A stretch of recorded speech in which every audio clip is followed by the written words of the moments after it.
How's it hanging, Phil?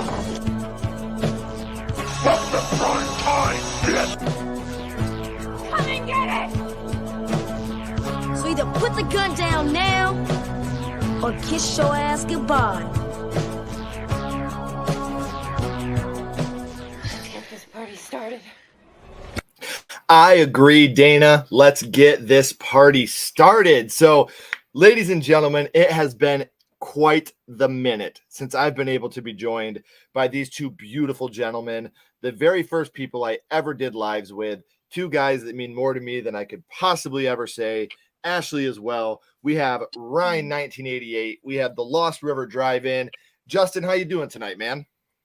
I'm doing pretty good. I was telling everybody before, we went live. This feels like just like a nice reunion. It's been a while. I cannot hear you at all, Justin.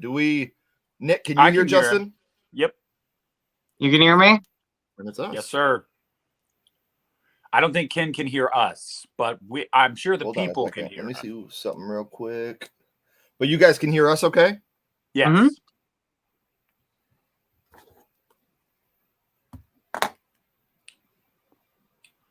Hello, all of you out in the YouTube Hello. land. As Justin was saying, to piggyback off of, I am definitely looking forward to getting the gang back together and talking some Blumhouse. There we go. Yes, all right. Now we can hear you guys.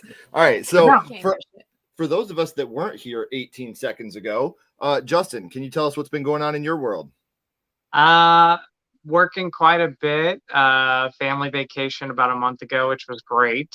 Doing the live chats on Tuesdays with Nick, and taking a break from YouTube overall on my channel right now, but I will be back at some point. So, but life is good. Life's good. So, and that's why we wanted to bring you on here to give you a little break from your break of YouTube. So, how about you, Nick? I love doing this stuff. This is so much fun. Oh man, when you said yes, we were too excited. I'm good. All right, so I could lie. No, it's fine. Life is fine. It's not, it is what it is. Had a pretty crappy day. But you know what? I'm going to wake up tomorrow. I think I'm going to wake up tomorrow. So, it's like, whatever. You just kind of take it day by day. But I'm here. I'm ready to do this. I'm ready to shock all you guys with my number one. I can tell you that much. I think I'm right shock now. people too. I might shock people. I don't know. I don't think anybody will be shocked by mine. I think people are more going to be shocked by who I have on my honorable mention. No one's going to be shocked. I think honorable mentions. There's one that's going to shock people. I think it's going to shock Nick. Really. So before we actually get started, I would like to catch up on the chat real quick before we actually get into our list. So we got Nathan here. What's up, brother? Hey, Nathan. Hey, Nathan. J-Dev, as always. Hey, you J-Dev. are amazing. Rudy's here. Hey, Rudy. Hey, Rudy. John's here. Hey, John's John. the one that hit me up and was like, "Hey, Ken, you're a stupid idiot, and you put tomorrow as the stream, not today." So thank you for correcting me on that. Yes, thank you, John. Tyrone is here. What's up, buddy? I loved Hey, your live Tyrone. earlier with Gina. That was so dope. Popping the popcorn, Katie. Hey, Katie. How you doing? Hello. Russell. Hey, Russell. Yeah, everybody smash that like button. Norin. Hey, Norin. Hey, Shaim Norin. is here. Hey, Shaim. Shaim knows us all too well. A stream is not a stream without technical difficulties. This so is true. I've been excited about this all day. Sinister and Insidious. I promise you, Woo! Charles, we will talk about those movies again. Mhm. But Oh yeah. well, we got a donation, gentlemen, so you all know what that means. Ooh, baby, ooh, baby, ooh, baby, ooh, baby. And now that will be stuck in all your heads the I rest love of the that. night. Oh my god. Those enchiladas. Hey, Daniel, Daniel. those damn enchiladas. Hey, Daniel. Russell, nice to have you here. Hello. Ryan, thank you for stopping in. Hey, Ryan. I saw Orphan First Kill and The Invitation, and really, you see, I haven't seen The Invitation yet. I really want to check it out. I did like Orphan First Kill a lot. I really I like enjoyed it. Yeah. Loved The it. twist actually burned me. Like I it know. got me I pretty was good. I was actually really surprised about the twist. Me Like I didn't too. see it. I didn't see that coming. Yeah. So Ooh, oh, might be an episode coming on that. maybe. My number one has to be The Invisible Man. Another good again. Oh, I promise you, we'll talk about that. You want to show everybody what we're talking about today, love? No, J-Dev. Sure. Blumhouse. Our top movies. 10 Blumhouse films. So Ooh, I Ashley love it. came dressed for the occasion. Now again, before we start, we want to say this is just opinion. Not everybody can be right the way that I No, am. it's So fact. please respect It's their fact. opinions. That's fact. And if you guys haven't already, I don't know why you wouldn't, because these are two of my best friends that I talk to on a nearly daily basis. If you haven't subscribed to their channels yet, you're missing out on life, love, and happiness. But you can rectify that by clicking these links down in the description right now. And just today, they have some new t-shirts available that I'll be picking up this weekend. So make sure you guys are checking out these t-shirts, because if there's two men that I want on my body, it's these men right here. So I'm honored. I cannot I'm wait so to have honored. these two men on my body. Hey, I love asking, that. asking you shall receive, brother. I'm honored. So we will have those shirts. You guys can get them in the links down here. Subscribe to their channels, but Thank you. I will be buying one of those this weekend. I believe you will be buying one as well. And Mhm. these are two men that I would also like to see on your body. So All right. there Let's- we go. let's There's do always it. Guys, that. it's all about polygamy here. We're all about That's all we want. So Oh, as always, guys, I do have two honorable mentions. I have Gentlemen, three. do you have honorable mentions? I have I three of got them. one. Okay. I had three. I have couldn't two. just pick two. Look at Justin doing the most. Always has to go above and beyond. No. All right, so I will start with my honorable mentions. My first honorable mention, Happy Death Day, a movie that I went into relatively blind and was not too excited about. I went into this movie with the train of thought that this is not going to be a very good movie. This is going to be, I hate to be that guy, but this is going to be just another one of those teen movies that really misses the mark. And I was pleasantly surprised with Happy Death Day. I love the villain. I love the story. I love the kills. There's a lot to love about this movie. But it's just not the movies on my list. I just think are a little bit better. And now, please, ladies and gentlemen, get out your torch, get out your pitchforks, because my other honorable mention is Halloween 2018. Now, again, That's okay. everybody here knows, everybody in this panel knows, I really, really like Halloween 2018. I just had a conversation with Nick the other day about how Halloween elitists really, really pissed me off because they shit on you if you say one tiny, tiny negative thing about the franchise. We do. And, like I've grown to really, really enjoy the I love Halloween these franchise. movies. Yeah, the You shit I have talk, to. You have to. yeah, the shit I talk is all in fun because a lot of my friends, my wife, that they love it. So I definitely have fun with it. And okay, hold on real quick. I got you, T. Parker. That's right. That's right. So I do like the movie a lot, and like I said, one of my favorite moments in the whole Halloween franchise is in this movie with the Karen in the basement. Mhm. You know, like that scene is so yeah. Gotcha.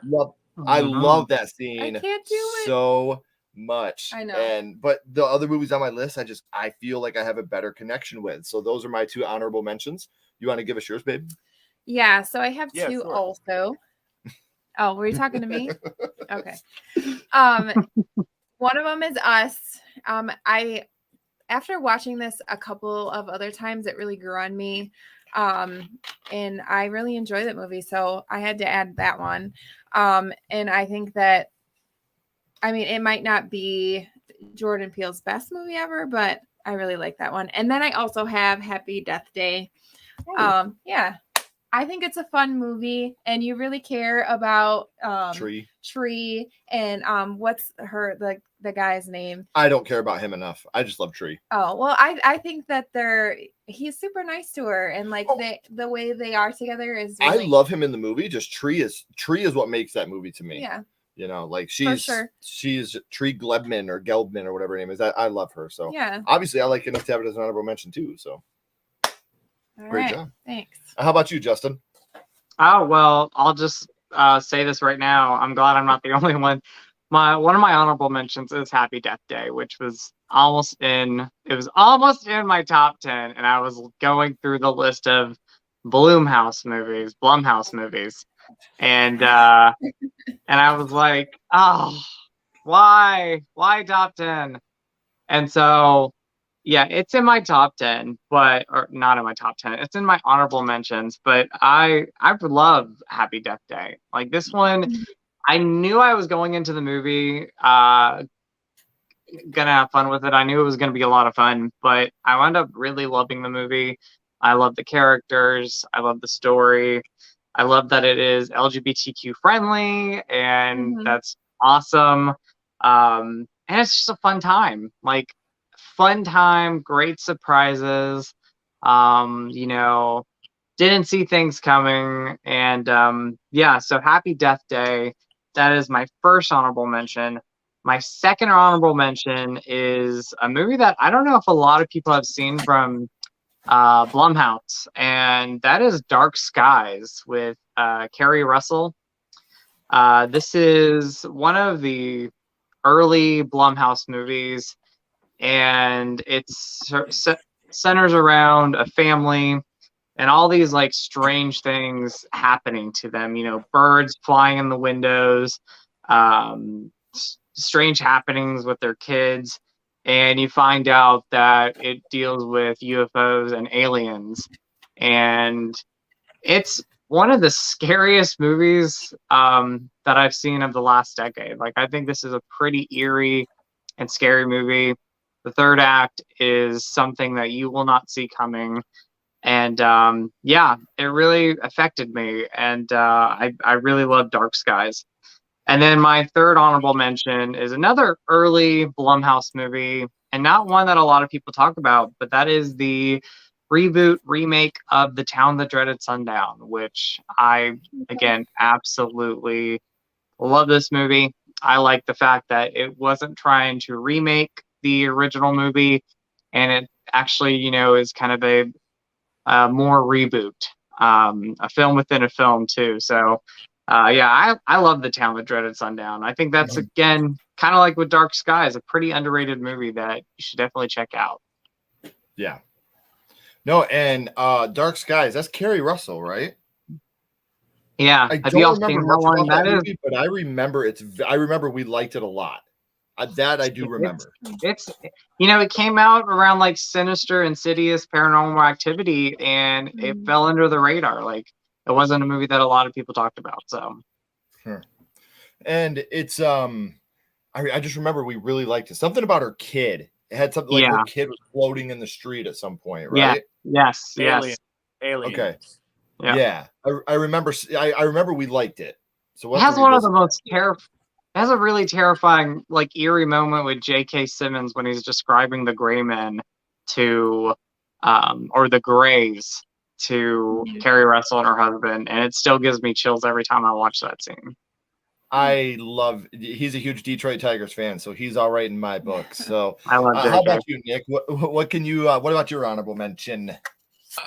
So I decided now that I have two. That now that you guys were talking, I would be remiss if there was one I didn't mention. So first and foremost, it's going to be Halloween 2018. I enjoy Halloween 2018. It's not in the top half of my franchise ranking, therefore I don't think I can put it in the top 10 of my Blumhouse movies. I got my problems with it. If you guys watch my channel, you know that, but it's a solid movie, front to back. And then my other honorable mention is probably the best in this franchise, but it still wasn't good enough to crack the top 10 for me. And it's the Purge Anarchy. I think that is the best Purge movie. Now, granted, I haven't seen the last two, so I guess I can't really speak to it as well as some. But I love it. Frank Grillo's a badass in it. I feel like they use the Purge idea better in this one than the first one. I like the first one, but I feel like it was handled a lot better in this one. So those are my two. I agree with that. I think it's one of those rare sequels that's better than the first movie. Mm-hmm. Well, I can tell you we're going to talk about one of those movies again very, very quickly. But before we do, something I wanted to say real quick.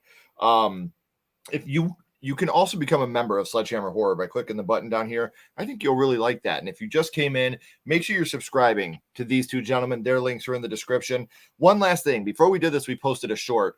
We're going to do our very first ever Sledgehammer Horror watch along on September 14th. And our daughter Chloe is going to be joining us. And she wants you guys to pick the movie. So go to our short and comment what movie you would like to watch. And like Chloe said, make sure it's not too scary. So make sure you do that because we'd love to have everybody's involvement in that. So let's catch up on the chat before we actually start our top 10.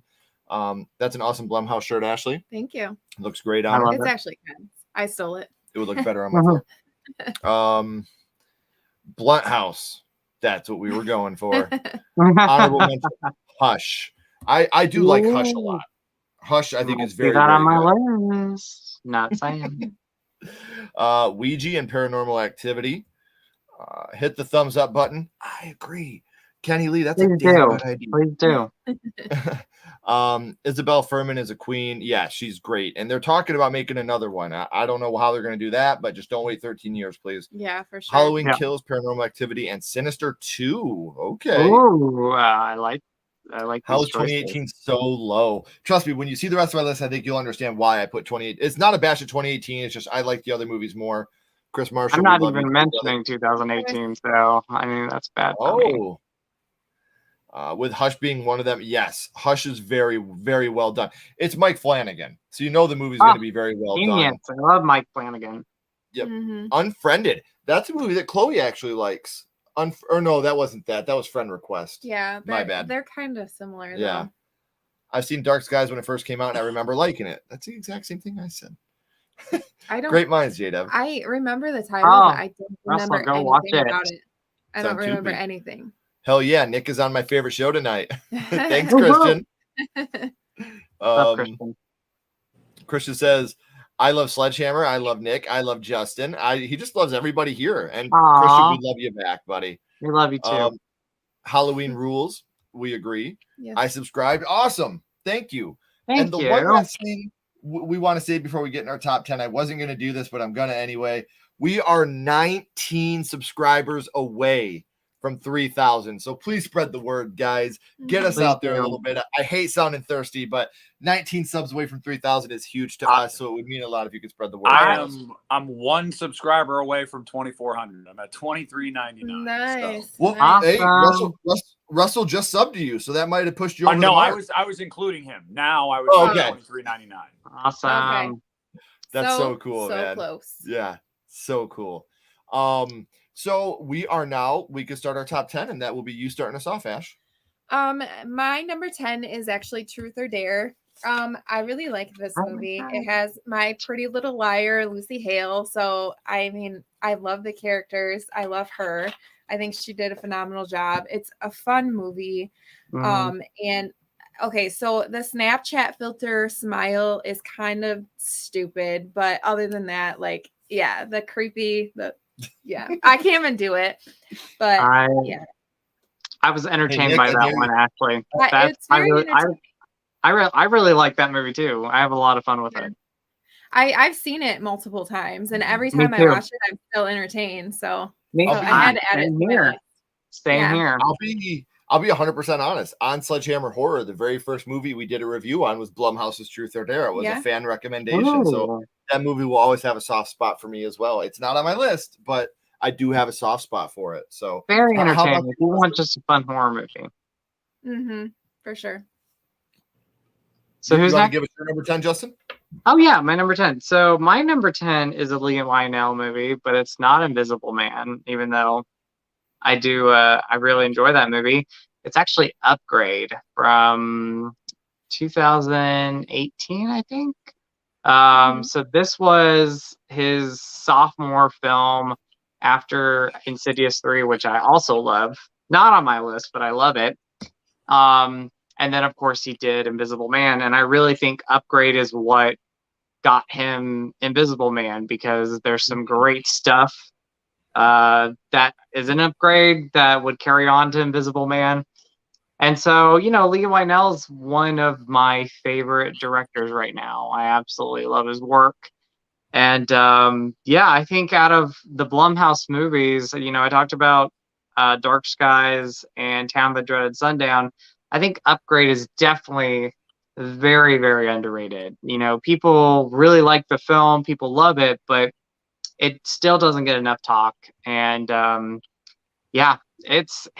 saw this movie in theaters and it surprised me. I think the things that you expect to happen will turn you around and it will surprise you by the end of the movie. So great performance by Logan Marshall Green, and great music. Just an awesome Lee Wynell movie. So check out Upgrade.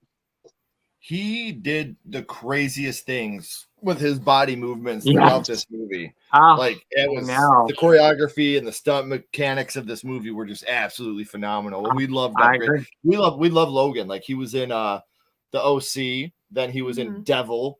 Like he's in all these the Invitation, the other one. Yeah. Prometheus. He's in Prometheus, which is a great one right there. So yeah, I love him too. Devil's awesome. If we want to do like a review on itself, Devil is an awesome movie.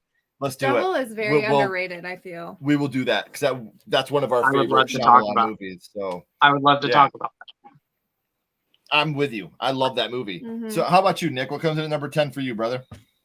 So number 10 is a movie that had no business being as good as it was, because in my opinion, the first one kind of blew chunks. But there's two directors that are working nowadays, or three directors if they're working nowadays, that if they make a movie, I'm going to see it. And they're Rob Zombie, they're James Wan, and they're Mike Flanagan. So number 10 is going to be Ouija, Origin of Evil, which I think is a fantastic movie. I mean, even if you liked the first one, which not a lot of people did, but I know there's some that liked it, I think that this movie unequivocally shits all over that movie in every conceivable way. It's actually freaky. It's well acted. It's well written. It's just awesome. I mean, I've yet to see a Mike Flanagan movie that I didn't like. So Origin of Evil comes in at number 10.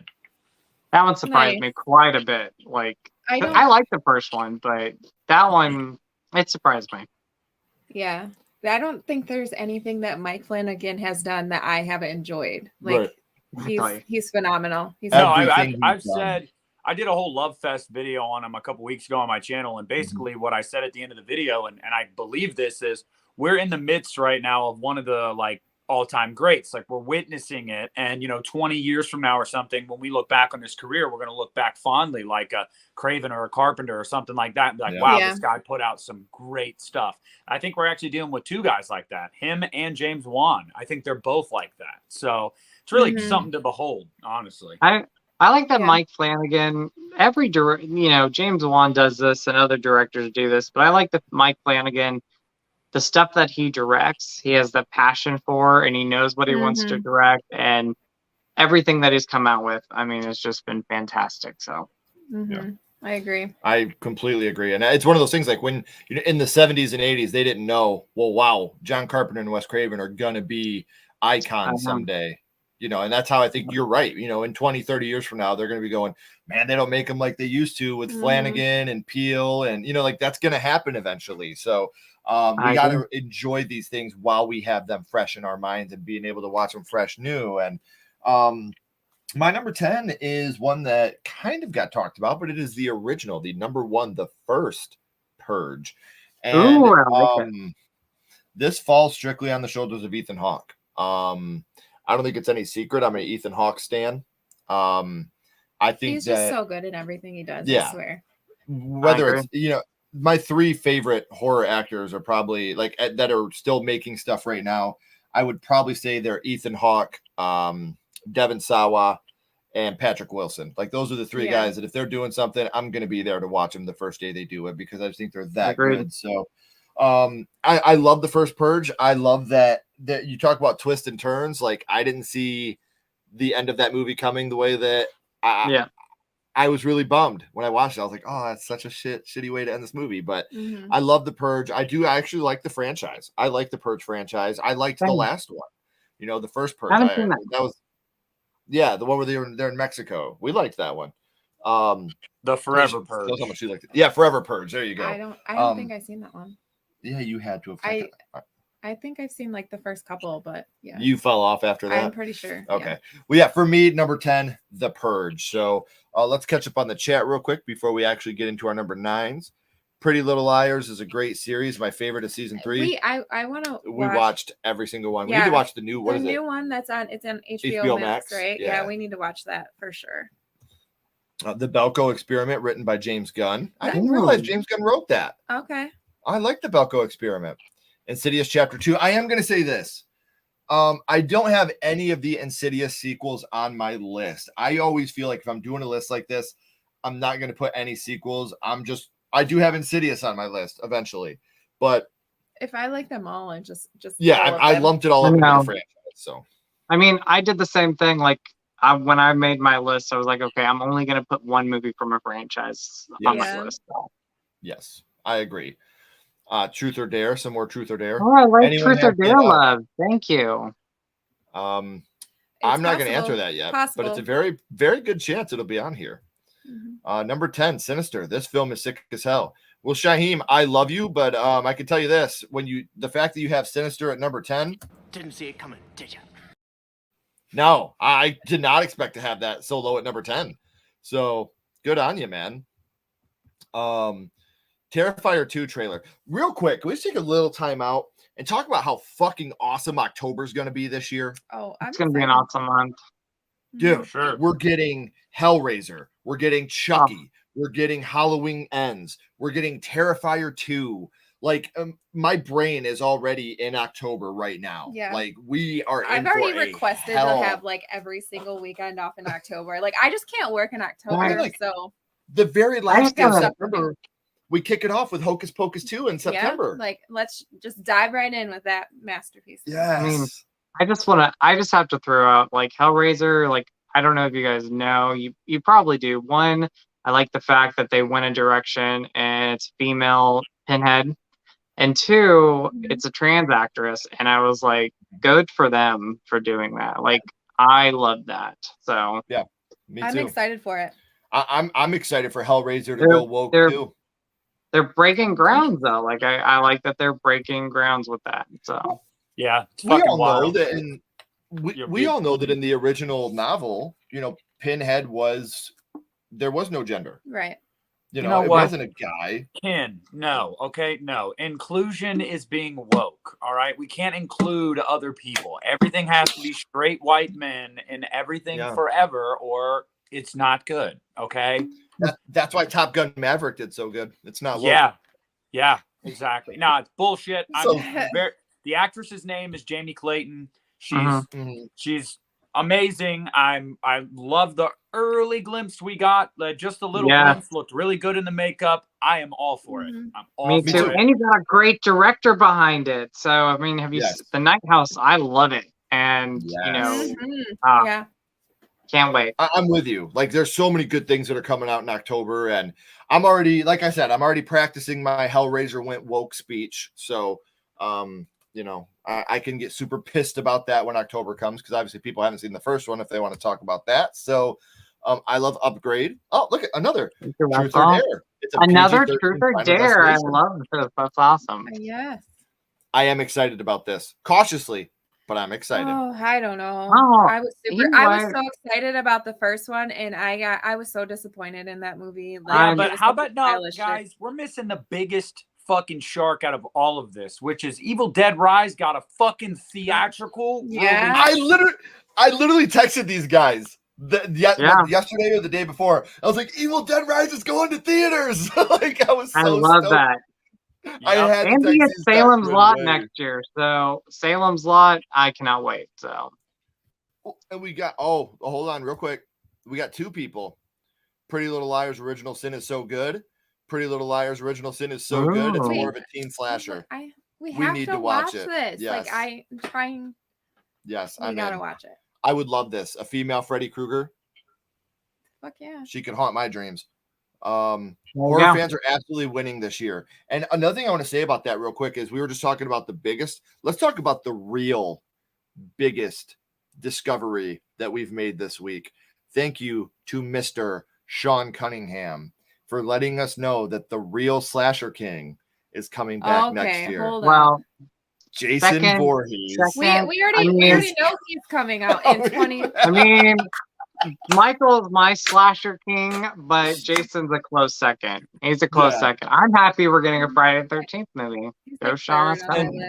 Well, I don't want Also, to count my eggs before they hatch. Like I really don't, but it especially with what we heard a few weeks ago about that producer teasing something, there are definitely wheels being greased here. Oh, like, yeah. Something is happening. So I said I will believe it when I see it. Like that's kind of how I feel about it. I'm just hoping that they throw a curveball at everybody and it's a remake of the original with Kathy Bates as Pamela Voorhees, baby. Okay, yeah, but they've been watching our lives and they're like that. That's a good idea. That's a great idea. Maybe if we do this, Ken will shut the fuck up. Maybe Friday the 13th can go woke too, and Jason can have a rainbow hockey mask and assless chaps and only kill straight white men. I'm down. I'm there for it. I'm down. There you go. I also think, and if they don't do Kathy Bates, Sarah Paulson could be a great Mrs. Voorhees. Yeah. Who's Toni Collette? Toni Collette, yeah. I think Toni Collette could make a killer Mrs. Voorhees too. She's got that craziness. She's like the best horror mom ever. Yeah. So we will now go to our number 9, and that will be Justin starting. Oh my gosh. So my number 9 might get people, but it's on my list. It's on my list. I love all these movies that are on my top 10. So my number 9 is Halloween Kills. Oh, fuck off! Now hear me out. I was going through my list. I'm like, oh, this is so tough. But it is. Evil's at 9 tonight. Evil's at 9 tonight. Yeah. If you guys know me, and you guys know this. I don't know you anymore. I know you don't. I'm sorry. But when I first saw this movie, I wasn't the biggest fan. And over many watches, I now love this movie. So just because it's number 9 doesn't mean it's not fantastic, because I love it. I think it ranks number 6 for me in the franchise. And this is a fun time. Right in the middle. This is such a fun time. Like every time I watch this movie, yes, it's brutal, but it's a fun slasher movie. And even with some of the small flaws I have with it now, I think it's great. I love it. And you have, amazing performances. Judy Greer, Karen Strode. I mean, my favorite thing about that movie, she was one of my least favorite things about 2018. And she was my favorite thing in this movie. I just love it. I know critics slam this movie. I think it's definitely better than 2018, and it's one of the best Halloween movies in the franchise. So, yeah, Halloween Kills for me. While number 9, it is still a fantastic one. Yeah. Okay. Yeah. Again, I put 18 on my list because I like 18 a tad bit more than Kills, but I do enjoy Kills a lot. Mm-hmm. The more that we've watched it, the more I'm falling in love with it. So better and better. It definitely does. it really does, because I think, and Ashley said it best after we had seen it. It got delayed for that year. So our expectations and our anticipation, the movie could not have lived up to those expectations no matter what after that year delay. So once we actually let it digest, and why I love Halloween Kills. Like I said, we make jokes about Evil Dies Tonight and all that, but man, that movie is so much fun. Mm-hmm. Hunter's Moon, the song Ghost performs. I mean, I listen to that pretty much every day. The song Hunter's Moon from the movie. So I love that. That's an impact. That is what having an impact is all about. Mm-hmm. So what about you, Nick? What's your number 9? You know that song that goes like, we going back to back? Well, this director's going back to back at the top of my list. Number 9 is Hush from Mike Flanagan again. This movie kicks freaking ass. It was a Netflix film that kind of flew under the radar when it dropped, and then people started watching it, and they're like, this movie's really good. And that's how I heard about it. People are like, you got to check this out. And the fact that your protagonist is a deaf woman, and the idea is someone breaking in and not being able to be like totally cognizant of your surroundings and what's going on is like really terrifying. And it's obviously his wife, Kate Segal, who's just phenomenal, like in everything. Yeah. Her all-time performance for me is Midnight Mass, but like she is phenomenal, and she kills it in this movie. She's a badass. She overcomes her disability. She fucks that dude up. It's a great movie. I love Hush. Mm-hmm. Can't argue. Cannot argue. I mean, I can't. It's just not on my list. But this was one of the harder lists I think we've ever done. I had a hard time making this one. Yeah, because usually I've made it a point to myself, like, Ken, no matter what, you cannot have more than 2 honorable mentions, because this could have been a top 25 list for me, easily. So Blumhouse has a lot of good movies. Yeah, Blumhouse, it does. They are usually more hits than misses, and one of the hits for me is an M. Night Shyamalan movie about 2 youngsters that go and visit their grandparents, and that is The Visit. Another movie that Shyamalan, as always, is hit or miss. This movie was a big hit for me. I like the little rapping kid. He has more hits than he does misses. Yeah, but I really like The Visit, and this is a twist that got me. And obviously with Shyamalan, we're always in there looking for the twist. It's something that we're looking for. For sure. This is one that got me. I liked this twist. It didn't go in the direction that I thought it was going to go. I thought we were maybe going to be heading in a supernatural direction. Mm-hmm. But it's a movie that I like, and it's a twist that genuinely shocked me. So at number 9 for me, I'm going to go with The Visit. All right. Is it my turn? It is. So The Visit is number 9 for me as well. I do want to reiterate, Ashley and I do not know each other's lists. We literally have them hidden from each other, so we don't show each other our list. Right. I love the fact that we both had the same honorable mentions and the same number 9. That's so cool. So anyways, everything you just said pretty much, like the twist, it literally, like, the hairs on my arms stood up when you find out what's really going on, and it's like that's scary, that's creepy. Yeah. And I mean, everything like that built up toward that to the twist part gave me anxiety too, like her trying to like get her all the way into the oven to clean the back of the oven, and just like how crazy they were. And I really liked that movie, and it scared the shit out of me for real. So yeah, I am 100% with you. So we will now catch up on the chat real quick before we get into our number 8. So I really enjoyed The Nun. Can't wait for the sequel. I wasn't a huge fan of The Nun, but I don't know. It just was not what I expected at all. Caroline Williams as Pamela. I don't know if you guys know this, but I had a feud. Here we go again with Caroline. Yeah. I agree with you, Ashley. I won't believe there's another Jason film until I see it. Mm-hmm. It needs to be Kathy Bates as Pamela. I'm going to go Sarah Paulson on this one. I think she would be a really good Kathy Bates. That's not Kathy Bates. Pamela Voorhees. Waterboy. Kathy Bates and Waterboy. Yeah. Like, oh, so good. That's a mama boy mama. Yeah. For sure. We got another happy And we know day. Jason is a mama's boy. Hey, Nick, chaps are always assless. Evil dies in 50 nights. That's right. Us at number 9. Nice. Loving that you're loving kills more, Justin. Thank Getting you. some love Yeah, from I Mother love Kiddo. it. Number 9 is Creep. Number 9, Halloween 2018, a great accomplishment seeing a Halloween film in theaters for my first time and done way better than Halloween Aw. Kills. I love that. Well, I like the fact, yeah, I love the fact, yeah, that's your first one. 5 hearts back at you, spooky ghoul horror. Oh, I can't even see him. Hush. Tyrone agrees on that one. A lot of people really love Hush. I didn't realize how many people love that movie. The Lazarus I'll be Effect. talking I remember about the black guys. That's all I remember. underrated movie. I like that movie, Lazarus Effect. Halloween Kills has become one of the easiest films in the franchise to revisit. The pacing is steady, the violence and gore pack a punch. The cinematography and score gel like nobody's business. Hush was a cool concept. I remember being pretty entertained throughout the runtime, and I'll probably watch it again. I would watch that again too. And I do want to say I'm going to be a little controversial here, and I think that Halloween Ends is going to blow 2018 and Kills out of the water. And I also think that Jamie Lee dies before the halfway point. I think that she's gone before the halfway point of the movie, and then it all falls on Allison after that. You know, Michael has killed her mom, her dad, her boyfriend, her grandma, her father-in-law. Hold up. We don't know that our mom is dead.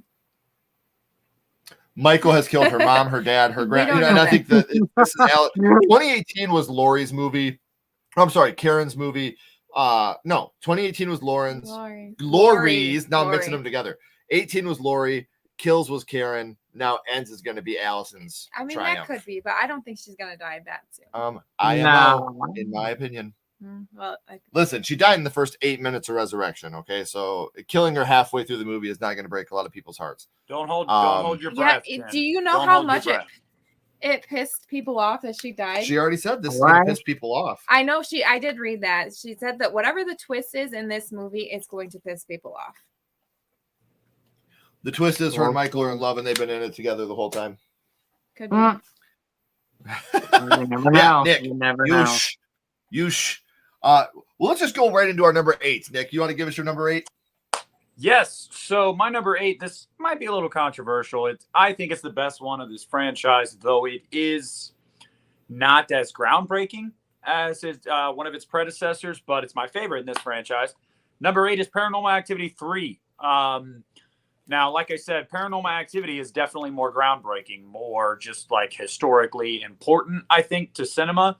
But I think that the third one is the perfect blend of supernatural horror and real life horrors with real people that you can actually see. The climax of that movie is like batshit crazy. I remember, running through the house and you're seeing the old people at the doors and the windows and shit around every corner. And you're like, what is happening? Like that movie kicks ass. So, I mean, like I said, a lot of people would probably pick the first one as their favorite, and that's fine. You wouldn't be wrong because it's super historically significant. But Paranormal Activity 3 for me.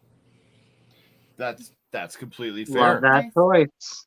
My number 8 is, you saw it in our intro, and the first kill in the movie blew me away when you can take a wine bottle and shove it down someone's throat and then hit them in the throat to knock that wine bottle out. I'm going Freaky at number 8. Freaky Friday the 13th, as it was originally supposed to be called. Vince Vaughn he did such a good job in this movie as making you believe that he was a teenage girl. I mean, I literally felt like I was doing this, and I felt awkward when I was watching him and that kid in the back seat of the car. For sure. I was like, oh my God, this is so fucking awkward. Like, it's the most awkward thing I've ever seen in my life. Then when he's giving the speech to the mom when they're in the dressing room, it was such an emotional, heartfelt speech. And Vince Vaughn, not my Norman Bates, but he is my Blissfield killer. So number 8 for me, I'm still going to call it for the rest of my life, Freaky Friday the 13th. I love Freaky. That's such a great one. Yeah, for sure. Is a Ouija, the origin of evil. You already said that. I mean, there's little that Mike Flanagan does that I haven't enjoyed. And I didn't like the first one. So I was going into this just to watch a movie. I didn't think that I was gonna like it as much as I did. And then after it was over, I was like, that was really good. Like it was scary. The characters in it were really good. Yeah. And yeah, I really enjoyed that movie. So that is my number 8. Yeah, I really liked Ouija Origins of Evil as well. It had some good scares in it for sure. So how about you, Justin? What comes in at number 8 for you? So mine's an M. Night movie, but I'm going with Split for this one. This one, I think for me, I mean, I really like the Visit. Yeah, I really like The Visit. But I think for me, kind of like you said, he's got some great hits. He's also got some misses. But for me, this is one of his best. Is Split, and the not only twist is in it the one of Village his best, made me want to hurt puppies. Like, don't hurt not puppies. literally, but my God, was the Village good until that twist, and then the twist happens, and you're like, I'm done. I'm done. Sorry to interrupt you, Justin. Continue. You're fine. But it's also James McAvoy's best performance, in my opinion. I mean, he is just excellent in this movie. Anya Taylor-Joy is amazing. Yeah, I just love this. Like, it's been a while since I've seen it, but I loved it in theaters. I remember when the ending happened and it was revealed that this was connected to Unbreakable. I had not seen Unbreakable at the time. I've seen it now, but I had not seen it at the time. But I remember the crowd just cheering and in just clapping when that happened. And that's pretty amazing. Yeah, I love this movie. Split is my favorite of the trilogy that he created. I'm actually a fan of Glass. I know some people are not a fan of that one. I love it. But yeah, Split, just amazing. So that's my number 8. Nice. See, and it's funny because I was I think that the theater that we went and watched it with, nobody knew what Unbreakable was. Because when that happened, I was one that stood up and I was like, "Oh, no way!" And everybody around me was like, "The fuck's wrong with this guy?" No, it's funny because my best friend went to go see it, and I was like, just watch Unbreakable first, and then I was like, and then you'll understand the ending. Yeah. So yeah, I recommended that to people. Yeah, I like how he was able to pull that off, though. Like, he was able to pull that off, kept it a secret. No reveals at all that Bruce Willis was going to be in this, and it rocked. Like, I love that trilogy. I think it's a great trilogy. I love that Bruce Willis literally flew to Pittsburgh for one day just to do that, and then flew back home. Like that shows your dedication to him. Yeah, like, for sure. Exactly. So yeah, what we got going on here? Time to float. Time to float. All right, so let's catch up on the chat real quick before we get into our number 7. I still think Karen isn't dead. Won't believe it till I see it. That's kind of how I feel. Lazarus Effect. Yeah, no, I love the Lazarus Effect. I love that. I can't get my hopes up because Karen's my favorite, so I can't get my hopes up. Get the Fuck Out is my number 8. Get Out. Number 8, Hush. Found footage films just don't do it for me, to each their own, and that's fair. Number 8, The Invisible Man. Paranormal Activity 3 is good. My favorite of the ghosts is The Ghost Dimension. Ooh, Russell. I like this. I like these choices that people are making. So I love the fact that there's so many different choices on here. It's awesome. I know. That's what I love too. I was like, yes. Yes. Very cool. Get Out, well filmed, acted, and directed. Split was so crazy. I agree. It was James McAvoy's best performance since Mr. Tumnus. Ma is a lot of fun. Performances. Oh, I like that one. Didn't like Get Out the first time I seen it, but upon rewatch, I really liked it. James McAvoy was robbed. He really was. I agree. Really, really was. What's up, Lewis? Hey, Lewis. I really enjoyed Glass too. Yeah, I liked Glass a lot. And I'm with you, Justin. I heard a lot of people shit on that movie. And I was like, dude, I liked it a lot. It didn't get a very good rating, actually. Yeah. Invisible Man is my favorite. So I will start off at number 7. And I'm going to echo that Invisible Man is my 7th favorite. I don't know what happened. If I was sick or I had to work, but you and Kenny went and seen this in the theater, and I didn't get to go. Yeah, and I was like, you totally have to watch it. Yeah, she got home and she was like, "You're gonna love this, babe. You're really gonna love it." Because I'm a Universal Monsters fan anyway, and I love the modernized spin they took on it. I thought that the direction they went was perfect. I love the Invisible Man. I think the jump scares are great. I think the gore is perfect. The villain is just scary. Yeah, I I mean, agree. you take out the invisible part of him, and he's still just, that scary. I own you. Mhm. You'll do what I want you to do. You'll be who I want you to be. As a father, as a brother, as a husband, as a son, as a human fucking being, that's scary. For sure. Because there are really men out there that are scary like that. Well, just not being able to Um, be safe, like even in public, like Yeah. you're not safe. Like Yeah. that You have is to worry about that guy being there or woman being there to stalk you and hurt you all the time. That's a terrifying Mhm. thought. So, I and then go ahead, no, Justin. what were you gonna say? I'm sorry. Well, I'll say that to take that and turn that abusive, mentally and physically person invisible, so they can be around you and follow you even when you don't know it. Mhm. Like it just that's an impossible thing to try to think about. Like that to me is the epitome of fear. To be that the person that scares you the most, not the monster under your bed, the monster on your bed with you. Can turn invisible now and be around you and stalk you and do everything with you not even knowing. Mhm. God awful. It's terrifying. So I think the opening is still pretty it's terrifying how like she's having to tiptoe around and like not wake him up, and you think It she's had my gonna like anxiety make going. it every time I watch it. But I really think I love the fact that it was kind of like not a wink, but it felt like if you've ever seen the movie Sleeping with the Enemy with Julia Roberts. Yeah. Oh yeah. Mhm. That every time I watched Invisible Man, I saw that. And I'm not saying it's a Mhm. ripoff at all, because like I love the fact that like there's almost that throwback to Sleeping with the Enemy when you watch Invisible Man, but there's that spin on it where it's a universal monster, iconic character, and this real life situation put into a movie. Mhm. So, and like you said, Yeah. the real fear is man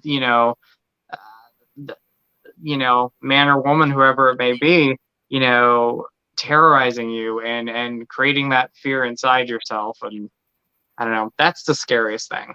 I Mhm. agree with you. That's the fear for me. The Yeah. monster in your bed, not the monster under your bed. That's terrifying to me. So, Yeah. What about you, baby? What's your number 7? I swear to God, if you say the Invisible Man, you're grounded. No, mine is actually split.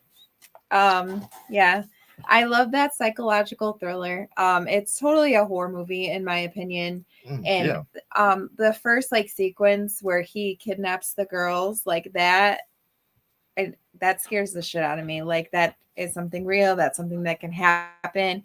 And like we talked about, James McAvoy and his split personalities and how he played them all off so good. Like he did such a phenomenal job. Like he should have gotten an award for that for sure. And I really like that movie. In the end, when we find out that it's a sequel, that was just awesome.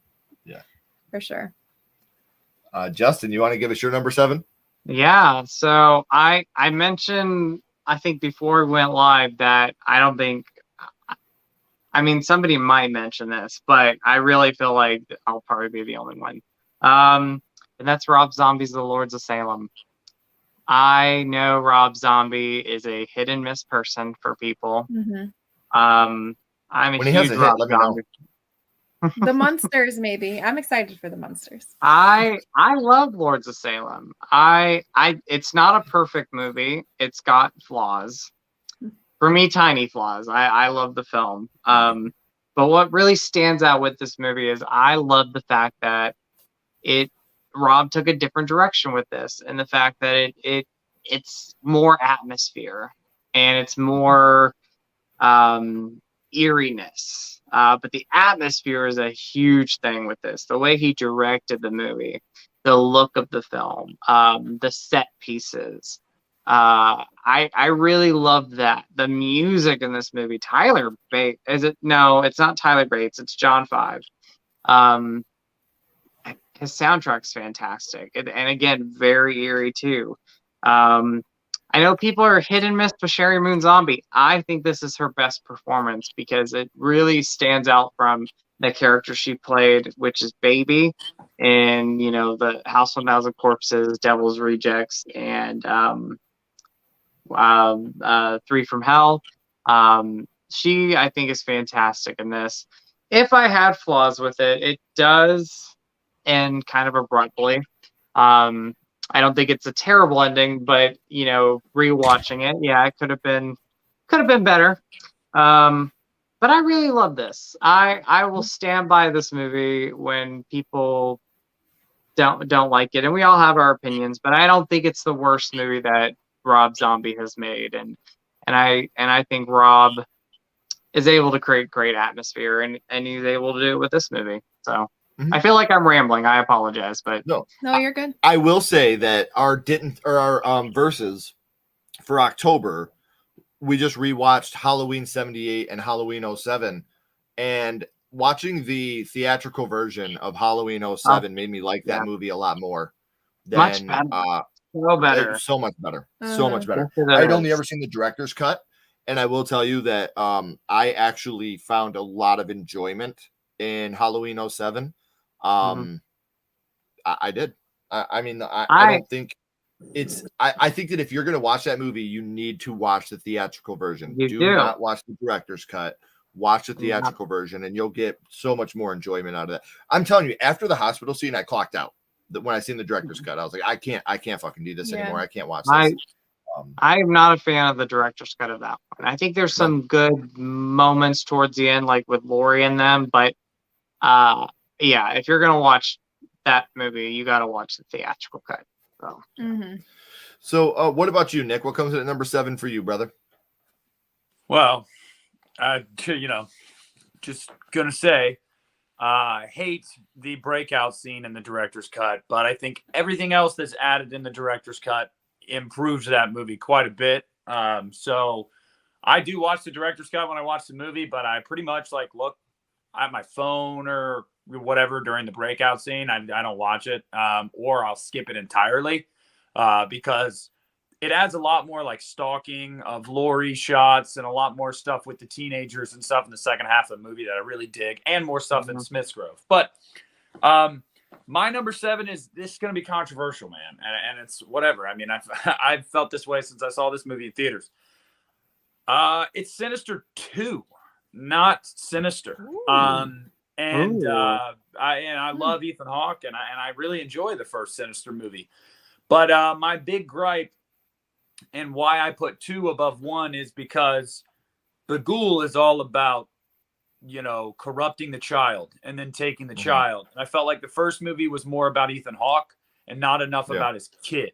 Whereas Sinister 2 literally focuses on the 2 young boys, and it's from their perspective. And I love that, because that's who Big Ghoul is after at the end of the day. He's after the kids. And it also, the death by rats in the church is absolutely fucking brutal. And the whole twist of you think it's this one kid the whole time, and it's the other brother that they actually wanted the entire time. And he's happens to be the one of the 2 kids, the one out of the 2 of them that is mentally unstable. And you're like, oh, well, shit, this guy's sure as hell going to kill his family. And we get this whole Children of the Corn shit in the finale. And I'm like, dear God, I just thought it was awesome. I really did. I mean, is the first one probably as a film better objectively? Yeah, probably. But I just have more fun with 2. So Sinister 2 is my number 7. And that's completely fair. So we will catch up on the chat real quick before we move on to our next tier. Justin, where do you get your posters? Send me a link on Facebook. Love you. Oh, thank you. I think I know. I think that this is a friend of mine I went to school with. So, yeah. So, yeah. But yeah, I will let you know. So, all right, badass. The Town That Dreaded Sundown remake, loved it. Getting some more love on that. And yes, we will be doing a Universal Monsters ranking video here in the next couple weeks with Lewis and our good friend, Not Just Horror, Danae. So we hope you guys can make it out to that as well. Number 7 is Hush. Spooky Ghoul Horror. Invisible Man is on my list to watch. Definitely should. It's a fantastic It's a very good movie. The Invisible Man, Elizabeth Moss killed in that movie. She did. I need to check. Yes, you do, Nathan. You really do. I think you'll dig it. Invisible Man was simple and clever. I agree. Insidious Chapter 2 is a really solid sequel. You know what? I think that there's a scene in Insidious Chapter 2, again, not on my list because I only did one of each franchise, but the scene with Josh and the guy with the dice, when he's like, what does Josh, what does Parker Crane have behind his back? And then, the look on Patrick Wilson's face, how he's so shit-eating grin and just gets that anger when he hears Parker Crane. Like, that scene to me is just so... Which Patrick Wilson he can switch that. So it's quick. so awesome. So good. I love that. Did you guys get a feeling like, and I'd probably be the only one, but like when you watch his performance in that movie, not only did I get like Jack Torrance vibes, but I also got for some reason I also got Reverend Kane vibes from Insidious. I can feel that. But Poltergeist 2. Poltergeist 2. I was so creeped out by his performance. Yeah, just the way he could switch from, like charismatic, and then he was angry. Yeah, like so good. Carl. He did so good. Carl with the dice, Yep. He drops. Oh, I love that scene. That's my favorite scene in the whole franchise. What's up, Ashton? Hey, Ashton. I love The Town That Dreaded Sundown. Such a beautiful, brutal time at the movies. I love how it's almost like it's not even a remake, really. It's more it's a reboot, like a reboot sequel. Reboot sequel, weird. I would say. It's really weird. Lords of Salem is good. Yay. Number 7, The Black Phone. The Grabber. Oh, Rudy. Thank you. I'm going to make me a list and tag y'all in it. Please do tag us. I would love to see your top 10 Blumhouse films. Love to talk about this stuff. The Black Phone goes head to head as my favorite film of the year with The Batman. That's a good comparison. See, right now I'm at like a 4-way tie between X, The Black Phone, Nope, and Prey. I like all 4 of those a lot. So they're tied now. Yeah. I'll talk about that here in a second. Yeah, it's getting close time to rewatch all the Halloween movies in preparation for Ends and another Halloween ranking. Yes, we will be doing that again soon. Yes, you do, Chris. I had to go out and buy them both. When I got my hands on the theatrical, I haven't touched the director's cut since. I agree. I completely agree. Is there now? There was talk about doing a crossover with Insidious and Sinister called Insinister. I'm there for it. Yeah, I would love to see it, but I haven't heard anything recent about it. Can't look at Bigul or Annabelle the same after a haunted house. God, a haunted house is so good. What you talking about, Hami? Sinister 2 is actually my favorite of the 2 films. I just found the original better because of how sick the idea is. There it is, Carl. And you know what? My thing with Sinister 2, what I love about it is what you talked about, Nick, how it is from the kids' point of view. I just didn't like the ghost kids in this one. Like, I don't know what it was, but the ghost kids in Sinister 2 just drove me fucking nuts. But I like Sinister 2. Yeah, but the like, mom's hot.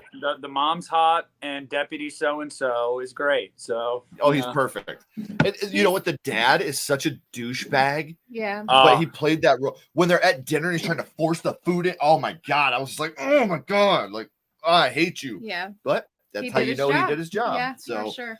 You want to start us off with your number 6, my love? Yeah, my number 6 is Freaky. You already talked about it, but I really love Vince Vaughn in it. He did a phenomenal job playing a teenage girl. And then Catherine Newton, she also she played this. Yeah, she did such a good job too in that movie. And I had so much fun with it. Like, the gore was really good. Like Ken already had talked about the beginning scene where he puts that wine bottle down the kid's throat. Like that looked really good. And then like the comedy in it is also good. So there's like a good mixture between comedy and horror in it. And I've watched this a couple of different times too, and I just love it. It makes me laugh. There's scary moments. So Freaky is my number 6. Love it. Catherine Newton is amazing. Like, I think she's such a great actress. So yeah, and I mean, on the other hand, she had to play this older man as a serial killer, and she nailed it. Yeah. I agree. What a great movie. I love that movie. How about you, Nick? What's your number 6? Or Justin, what's your number 6? So my number 6 Oh, this was painful to put this at number 6. But it's actually Jordan Peele's Get Out. Like I again, I love all these movies, so you're gonna hear me say I love a lot, but I truly love this. I remember seeing this in theaters. It definitely surprised me. There's some good twists and turns. But even after rewatching this movie, I feel like it gets better and better. Like I love it. I love the lead performance. I think he's fantastic in it. I can't remember if he was nominated or not. Like, was he nominated for an Academy for Best Actor? Best Lead Actor. I don't know if he was. But if he wasn't nominated, he should have been nominated because he was amazing. Yeah, Get Out. I mean, we know this movie. Everybody has talked about this, or it's a popular film, but there's a reason why it is, and it's just because it's a fantastic one. So I love this, and it gives me chills every time I see the scene where she hypnoptizes him with her teacup to the floor, and like terrifying, man. Oh, terrifying, eerie, you creepy. don't have any control over yourself. Ugh. Even like the little moments where he can't do anything, and the only thing he's doing is like scratching his nails on like the armchair, like or like the fact that he's crying, like there's tears rolling down his face. That's my favorite Jordan Peele movie. Now I haven't seen Nope yet, so I can't say anything when it comes to that. But I love Get Out. Very good. I'm excited to see that one. So, but yeah, number 6 for me is Get Out, and the music, soundtrack in this movie and the soundtrack in Us. I love them both. I think the music that Jordan Peele picks is fantastic. Can't argue. How about you, Nick? I mean, I struggled with this one. I wanted to put it in my top 5 because when I first saw it, it was legitimately one of the, at the time, one of the scariest movies I'd seen. It's Insidious, just outside the top 5. It's just awesome. I mean, what can be said about Insidious that hasn't already been said? I mean, I think everybody and their mother jumped when Darth Maul's meth head cousin showed up on screen. I think that there's just a lot of stuff in this movie, even when it's stuff that you don't see. Like when one of my favorite scenes in the movie is when Lin Shaye is standing there with Lee Wanell and she's like muttering things and he's sketching as she's muttering, and in the corner of the ceiling you don't see anything, but the way the music is ratcheting up, and it's actually they're playing a lighting trick where it gets darker and darker slowly in the corner of the ceiling to where you think you're going to see something. It really rackets up. Like the fucking suspense is on like an 11 there. There's a lot of scenes like that in the movie. I think it's great. I think they made a huge mistake, and obviously they realize that now, with killing her at the end of the first movie, because ever since then they've been having to try to like kind of retcon and prequel it and all that, and it's just like, I get it, they didn't know what they had at the time, but Insidious is number 6. You talk about that scene with them looking up at the ceiling, that corner in the ceiling, and that terrifies me because it's like you don't see what it is, but you're envisioning in your head what they're looking at, and it's so scary. So, Well, we'll talk about that movie again. Oh very yeah, in depth. But my number 6 hasn't been talked about yet, and another Mike Flanagan film, Oculus. Love that. Love this movie. Me too. I love this movie, and talk about the saddest of sad endings. Yeah. This is up there for one of my most heartbreaking endings of all time. And, the way that Mike Flanagan uses characters, and not just the human characters, but the part of the lesser glass is in Gerald's game as the headboard. So, I mean, I love Dr. Flanagan Sleep as well. There's just so many great things that come along with this movie. So I love Oculus. If you haven't seen that, cannot recommend it enough. So let's catch up. I was on the gonna say chat real real quick. quick. Yeah, go ahead. No, I was gonna say with Oculus, like you root for the brother and sister, and so when you get to the ending, like I've seen it so many times, and it still breaks my heart every time I Yeah. watch it. So. That's one of those movies where, as you're watching it, you're hoping it's going to be different. Yeah. I know. I agree. No, Scream 2022 is still my favorite of the year. Yeah, I liked it. Yeah, But it's good. No, I agree with you. The Batman was way too long. Way too I long. love the Batman. Oh, Top Gun Maverick should be nominated for Best Picture. I still have not I seen agree. that. Mhm. I agree Not with an that action. comment. Not an action guy. I will say Scream this: 5 there's action in it, but it has an amazing story. Like, watch it for the story and the Yeah. performance. Yeah, have you seen it? I haven't seen it. I didn't know if you had. Terrifier 2, Jeepers Creepers, and Halloween Ends. Oh yeah, we're definitely gonna have to do a favorite of 2022 for sure. Yeah. Getting some Unhinged love. Nice. Nice. Scream 2022 is my favorite of the year. But my second favorite film of the year.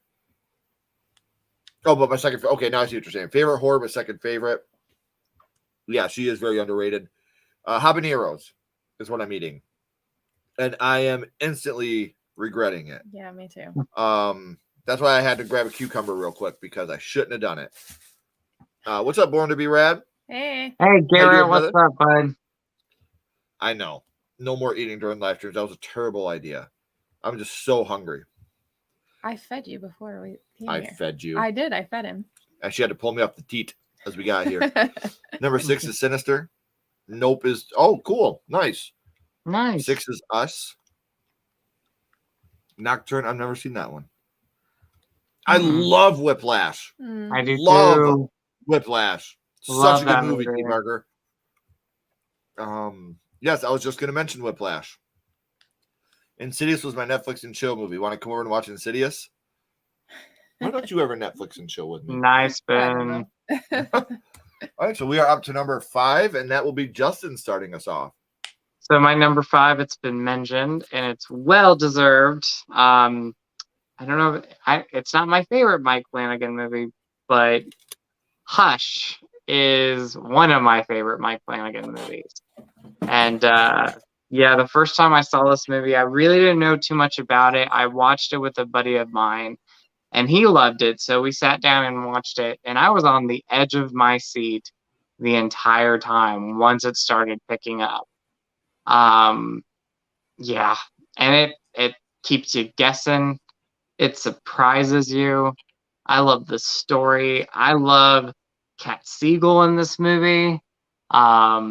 She's so good in anything that she does. I think she's just amazing.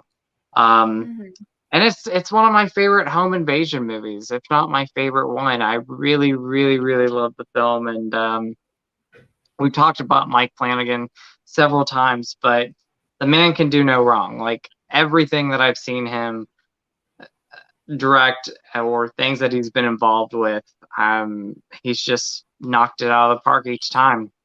And Hush is definitely one of his best ones. I love this. So, Justin, you know there is one right answer for Mike Flanagan's best movie, right? Oh, I know your favorite one. Dr. Sleep. Oh yeah. Hands down. Not even a question. That's a good one. My favorite Mike Flanagan movie. Just say it. I'm going to say Gerald's Game is my favorite one. I really love that. So, Well, I'll let it I'll tell you slide. mine in a I'll act minute. like I didn't hear that. Okay, The so I feel like I got to Dr. be completely Sleep, second transparent favorite here for a minute. Tomorrow we're leaving. We're going camping for the weekend, and we are taking our kids as friends with us. You guys may have noticed I keep getting up and leaving every now and then for a couple seconds. In the interest of being transparent, we have a bunch of kids out here that are going camping with us tomorrow. I have to keep going out and telling them, hey guys, bring it down a little bit, bring it down a little bit. I didn't want you guys thinking I was being some rude asshole. I got the kids out here where we're recording at. Hey, you guys, you're being a little too loud. You got to bring it down a little bit. So I'm not leaving because you guys are boring me. I love you you're two with good. all my heart, but I do all have good. to be dad / protector for a little while. So You notice I didn't leave you guys, okay? I'm That's here true, for it all. She's Actually, saying, 100%. Right. So, Yeah. holding it we down. love you guys. So Nick, you want to give us your number 5? yes. So Five. this top 5 was hard. Because I think all of these movies I love, they have insane amount of rewatch value. Number 5 has been mentioned. It is his best performance. It is the best of the 3 movies. It's also the best M. Night Shyamalan movie, Split. A lot of people say Signs is his best movie, and some days I might agree. I might agree with you. Some days, okay, it is Signs, but today it's Split. What James McAvoy does in this movie, you don't see actors do that and pull it off as well as they do. I mean, 23 different personalities, or different people. And Yeah. I love Patricia, but who steals the show is Hedwig. I mean, Hedwig steals the show every time. It's just, the man acts, he's a psychopath, but he's mentally ill. He literally cannot help himself. So it's tragic at the same time. And the way he can just flip and do the things he does and not think anything of it. It's just normal. It's just, I'm just saving you for the beast. It's all good. You want a sandwich? Make you you want mustard on your sandwich? How about mayonnaise? Or no, how about mustard? Man, yeah, I was trying to quote Mrs. Elrod. Mr. Elrod. It's just it's an awesome movie. And I'm also a fan of Glass. It is a step down from Split, but it's still a really good movie. So Split's number 5. Am I the only one that gets chills every time they mention the beast? He's coming. Every time I watch it, I do. I know what's gonna happen at the end, but Yeah. I still get chills every time they mention him. So yeah. It's so crazy how you're okay, who's the beast? And then he becomes the beast. It's it's insane. Yeah. So good. Yeah. So good. So my number 5, we were just talking about our favorite Mike Flanagan films. My favorite Mike Flanagan film is my 5th favorite Blumhouse film, and that is Ouija Origins of Evil. Oh, nice. We didn't watch this movie in the theater because neither one of us were big fans of the first Ouija. We loved the fact that Lynn Shay was in it. We thought that was great. But besides that, it was so forgettable. Ouija Origins of Evil is the opposite. There's so much that happens in this movie that is brilliant, well crafted. The acting is phenomenal. It's carried by 2 young ladies. 2 young ladies really carry this movie throughout the whole thing. Obviously, you have the mom, and she does a great job. But man, I'll be damned if those young ladies did not carry this movie. And then the preacher, who obviously is a big Mike Flanagan guy, he's in a lot of his films, and I love Ouija Origins of Evil. I think this movie was a surprise, but it was the best surprise, because I had people telling me. I know. One thing I'm guilty of, especially now that I have a channel, I don't watch other people's reviews on things until after I've seen it, because I don't I couldn't watch a movie that I haven't seen. I couldn't watch you guys do a review on it because I know that I love you two so much that your opinion would sway how I look at this movie. So I always want to go into a movie before I watch any of my friends or any other content creators do a review on it, because I don't want my opinion swayed by what your guys' opinions might be. I wasn't going to watch Ouija Origins of Evil. I was like, you know what? The first one was terrible. I'm not watching this. And I watched a review of it, and I was like, you know what? I got halfway through the review. I shut it off, and I was like, we're going to watch it. We watched it, and the twist came at the end where you get the surprise prequel and yada, yada, yada. I was like, this is great. And the acting was great. The effects were great. Everything about it was brilliant. So number 5 for me, Ouija Origins of Evil. Nice. What about you? Amazing. I would say it's amazing how he was able to pull that movie off. Because like Nick said earlier, I don't think the movie, it's so weird. What did you say, Nick? It was the movie should not have been as good as it was. And it was just following the source material from the first one. Yeah. Not being very good. It was just it had no business being this good. I know. And it was what, back in the 60s it felt like it was, really back in the 60s is when it was made. So he did a phenomenal job with that. Yeah. I agree. And the fact that they literally went to him with a title. This is the title, write this. And Flanagan was like, got you. Mm-hmm. And just killed it. Completely crushed it. Mhm. Love it. Love Mike Flanagan. Love what he was able to do with that. Absolutely. My number 5 is Get Out, brilliantly directed Yay. and written by Jordan Peele. I love the mix between horror and social issues that he put in it. Like he does that so well in all of his movies. Daniel Kaluuya, I think he did a phenomenal job in that movie too. He's a great actor, and I really like watching him. He did good in Nope as well.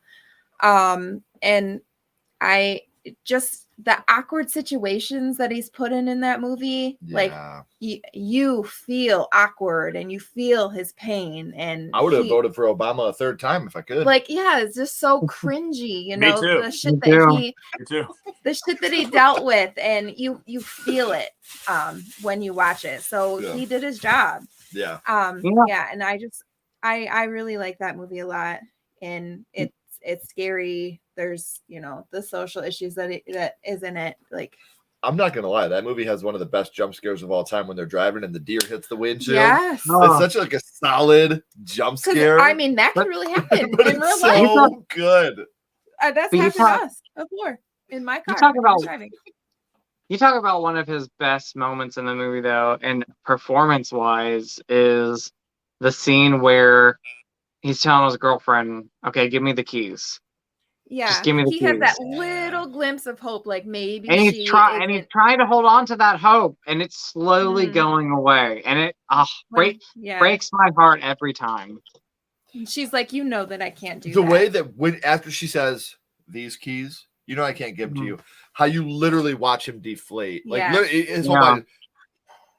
Honestly, the whole cast is really good. You know, They the mom are. and the dad, the casting that they did for this, they're all so good. Mhm. So yeah, it really made the movie. And the dad, obviously, I think is one of my better favorite actors. You know, he was in the cabin in the woods. Yeah. Bradley Bradley I can't think of his Whitford. last name right now. Yeah. Bradley There it Yeah, is. he's good. Kathleen, Yep. what's her name? Kathleen McQueen is the mom. Yeah. She's Mhm. amazing too. Yeah.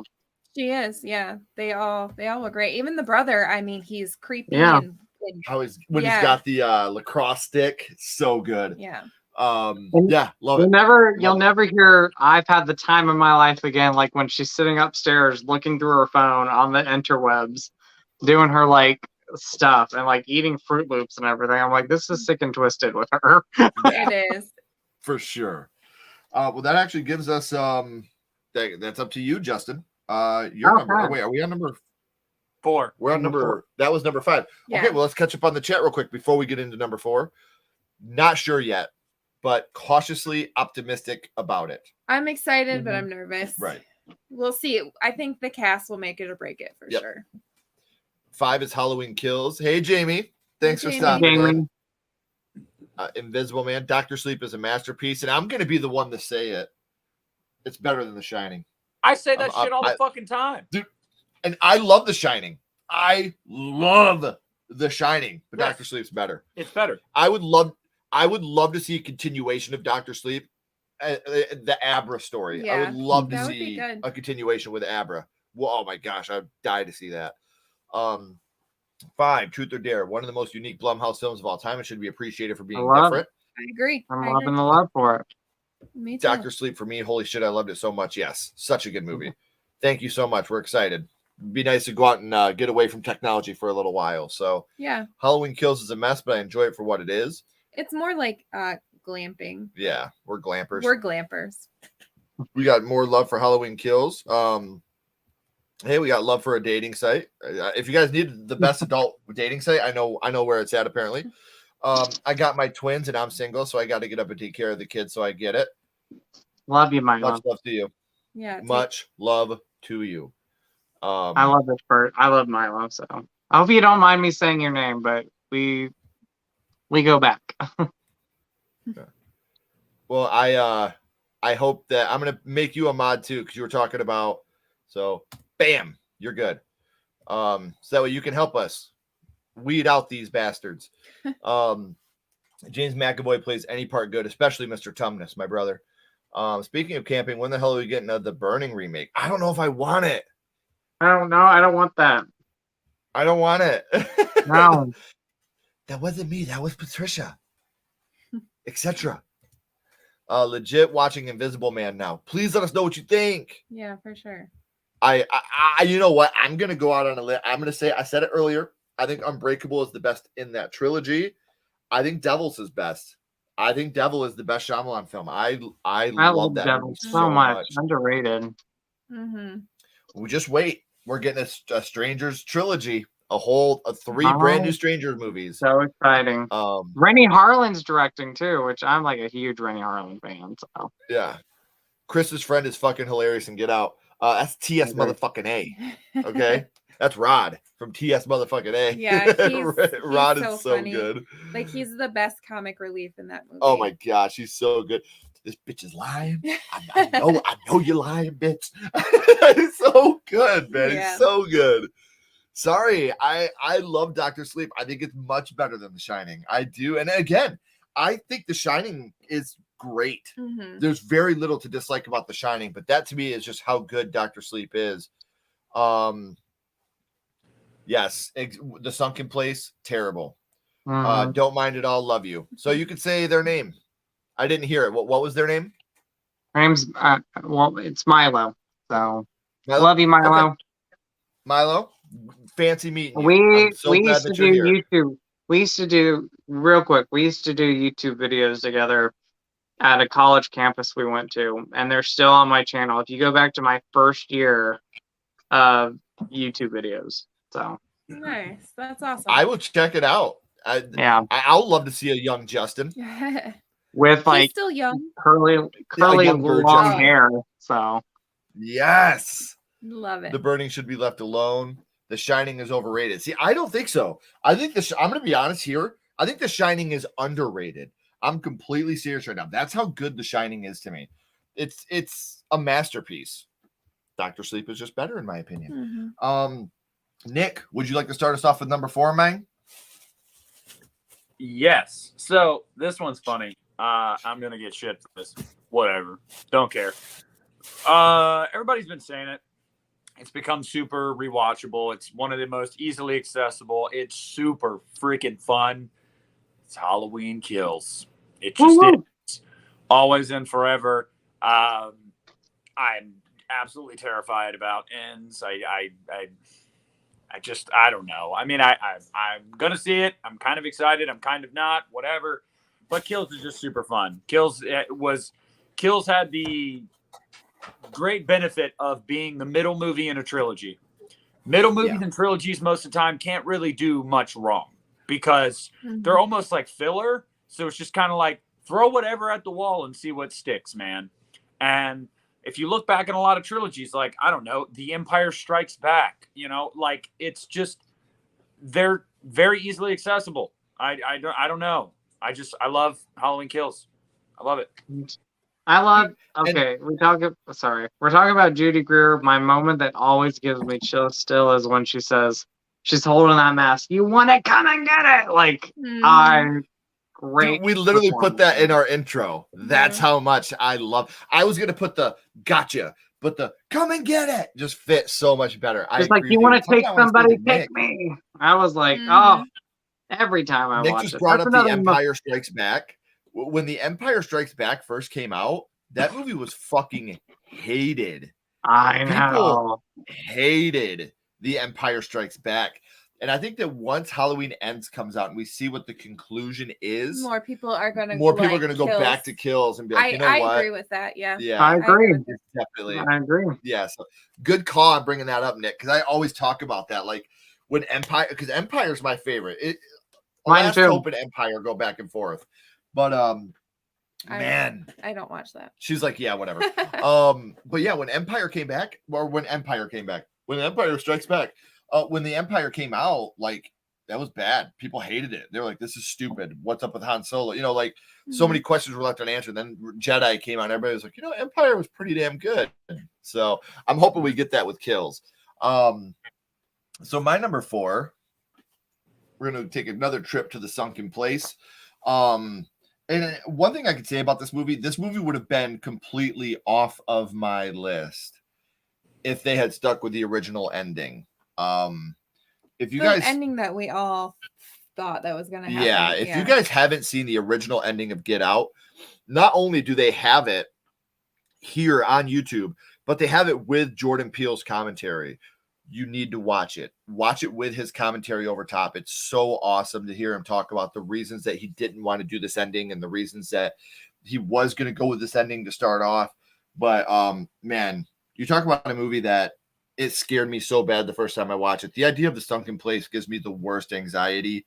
It's just such a scary thought to be inside yourself and not be able to control what's happening. And another moment when he finds all her pictures and realizes that he's not the first black man that she's been with. Or when they're talking to each other on the TV and he's like, they talk about your skin. I don't give a shit about any of that. I'm not that guy. I just want your eyes. Yeah. Like that. Oh my gosh. And it does this close up on the fuzziness on his eyes. And just the way he says it. I don't care about any of that. I just want your eye, man. Like, oh God, that's such a good scene. So yeah, number 4 for me, definitely Get Out. My favorite Jordan Peele movie. So I'm going to go with Get Out at number 4. What about you, Love? My number 4 is Sinister. That movie is so disturbing on so many different levels. Like Bagul, he's a scary villain. And all the found footage of the kids, killing their families is Spoiler alert. Sorry, so disturbing. I mean, how old is this movie though? 10 years old, which is crazy to think. Yeah, like I if it's that old, like I think most people have probably seen it by now. Ethan Hawke is really good in it. And can we talk about the lawnmower jump scene? Like gosh. Yeah. That made me pee my pants, literally. Like that. She screamed. I did. I intensify things for him because I scream. So yeah, I intensify jump scares. It definitely scared me. Yeah. And it's just so good. Yeah. I love that movie. I agree with you. I think that we'll talk about it here in a little bit. Okay. What about you, Justin? What's your number 4? Well, Ashley, I'm with you. Number 4 is Sinister for me. So nice. I saw this movie. I think I saw it twice in theaters, and every time I saw it, I knew with its second viewing, I knew what was going to happen. I knew when the jumps were going to happen, but every time they happen, I jumped out of my seat. And even watching it at home, I did the same thing. It is for me one of the scariest movies from the last decade. Ethan Hawke. I don't know if it's his best performance, but it's one of his best performances. I love him. Scary movie, scary villain. Just a very scary movie. There's rare movies, it's rare for movies to kind of give me the chills and the goosebumps. But this one does. So every time I watch it. So, and Bagul, he's a great villain, but I feel like over time he's becoming like underrated, and we really need to get more sinister movies out there because Bagul is scary as all be. So, but yeah. And Scott Dickerson, amazing director. I love Scott's work. Me too. I'm a huge Scott Dickerson fan. So let us catch up on the chat real quick. When you do this, Milo, right? Please hit me up on social media, Instagram, Twitter, Sledgehammer Horror. I would love to have you on our channel. I would love to promote what you're doing. Anybody that's close with Justin is close with me. So anything we could do to help you out, please let us know. We'll do whatever we can to help your channel. Dr. Sleep, way better. I like Dr. Sleep. Number 4, that bastard Bagul. Number 4, Fantasy Island. We didn't watch that one with Lucy Hale.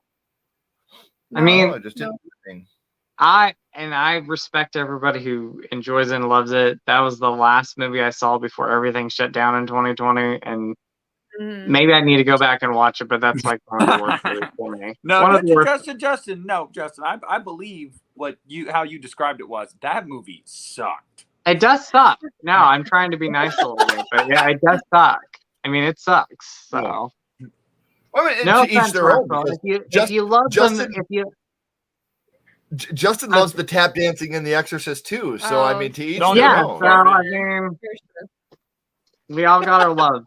So Right. No, that's what makes the horror community so fun. exactly. Somebody's got to like that movie. The hospital so. stuff is still terrible. I agree. Yeah. Judy Greer was much better in Kills than she was in 18. I agree. strongly disagree with you, my friend. See, I we're agree. going to disagree on that one. The Dark Knight is the best middle chapter in a trilogy. If we're talking about an original trilogy, I'm going to go with Evil Dead 2. I think Evil Dead 2 is probably the strongest middle chapter. See, this is of what a I'm trilogy. saying. Look at all these examples of the middle movie kicking fucking ass, bro. Like, Yeah. Mhm. Yeah. come on. Evil Dead 2 is the best. Great minds, Ben. Empire Strikes Back is awesome. Number 4, Insidious Chapter 3. Very special Oh, relationship. I with love this it. girl. See, and that's my least favorite in the franchise. But that's what I'm saying. Like, if we What? all like Oh my goodness. these live chats would be so lame if everything was the same. Yeah. I Everybody love the likes fact the that we all same have stuff. different views on everything. I don't dislike any of the Insidiouses. Oh but yeah, I I love agree. Insidious Chapter 3. It's just my least I favorite. agree. yeah, 3 is my least favorite too. Terminator 2, agree. Between Terminator I- 1, 2, and 3, 2 is easily my favorite of the three. Aliens, anyone? No, Middle no, no, no, movies. no, no. I mean, Middle I love movies. them. I didn't say Aliens was better than Alien. I'm just saying middle movies that kick ass. That's true. Like Terminator 2, Aliens, some of the best sequels ever made. So Yes. What was another sequel that I'm I'm going trying to to say think it of right middle now. I'll say it right now because I saw it in theaters. I think Top Gun Maverick is better than the first one. I'm just Wow. waiting for J-Deb to kick up with Scream 2. So Scream 2 is better. It's the best. Insidious. It's my Exorcist. I was truly terrified and I couldn't sleep for days. I agree. Sinister is creepy as hell. I actually think Child's Play 2 is the best middle chapter. Nice opinion. Best Child's Play movie, in my opinion. Yeah. Except for 3. Yeah. I could definitely please do. We would really appreciate that. Scary or Mask? Bagul. I mean, Bagul is more of his face. Bagul. That's just Oh, his face. Bagul. That's like asking me who's scarier, Bagul or William Shatner. Well, Shatner. William Shatner. I'm just kidding. When do we? I agree, Nathan. We never agree on anything, but yet you are still a cool dude, and we still really get along. So I'm definitely happy with that. I wasn't much of a fan of The Last Key either. I love The Last Key. I really enjoyed a that lot. one. Lord of the Rings, The Two Towers. No, I think Two Towers is better than The Lord of the Rings. I believe that 100%. 100%. Fellowship of the I Ring love is the Aliens. deepest one. Yeah, I agree with you. Completely agree. Yep. It's funny because she was like, I'm not watching this shit. I will not watch this shit. We watched all 3 Lord of the Ring movies in one night because she was like, well, we can keep going. That's fine. So we are now at our bronze medal. And listen, we're starting this relationship off on a good level, but 3 is definitely the best. The first one. I knew that was you, T. Parker. I knew that was you. Why did you add 022 to Scream 2? Yes, I knew it was you. That's so great. My number 3, my bronze medal. I'm gonna go with what we've been talking about with Bagul, and I'm gonna go with Sinister. This movie blew me away when I first seen it. Like you said, the lawnmower scene literally scared the shit out of me. I love Ethan Hawke in this movie. It's the only negative I have in this movie is I wish we could have gotten more, like you said, Nick, with the kids. I think that would have been really good to get more of that connection with the children. But the graininess to the home videos, all that is just so good. So I'm definitely going to go and say that Sinister is my bronze medal. I love this movie. I could watch this movie repeatedly. So I'm going to go Sinister. Nice. Mine would be Insidious. I love this entire franchise. Like there's not a bad movie in my opinion. Lin Shaye is awesome. Patrick Wilson is awesome.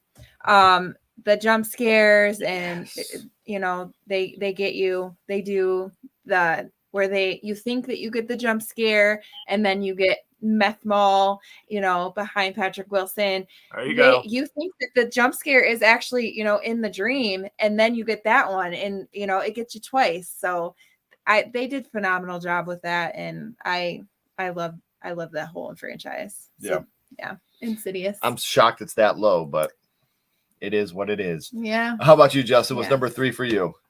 Number 3 is The Black Phone. So, ooh, okay, it's my number 3. I just watched this one maybe like 2 weeks ago, and I try not to like hype myself up with movies. I try to go into them not hyped up, and I did it with this one. I didn't go in hyped, and I loved it. I loved everything about this movie. The 2 child actors in this, the brother and sister, they're fantastic in this. Great chemistry together. Ethan Hawke, like hands down, in my opinion, his best performance is in this movie. He is so creepy in this movie, but he gives such a great performance. So, big fan of Ethan Hawke.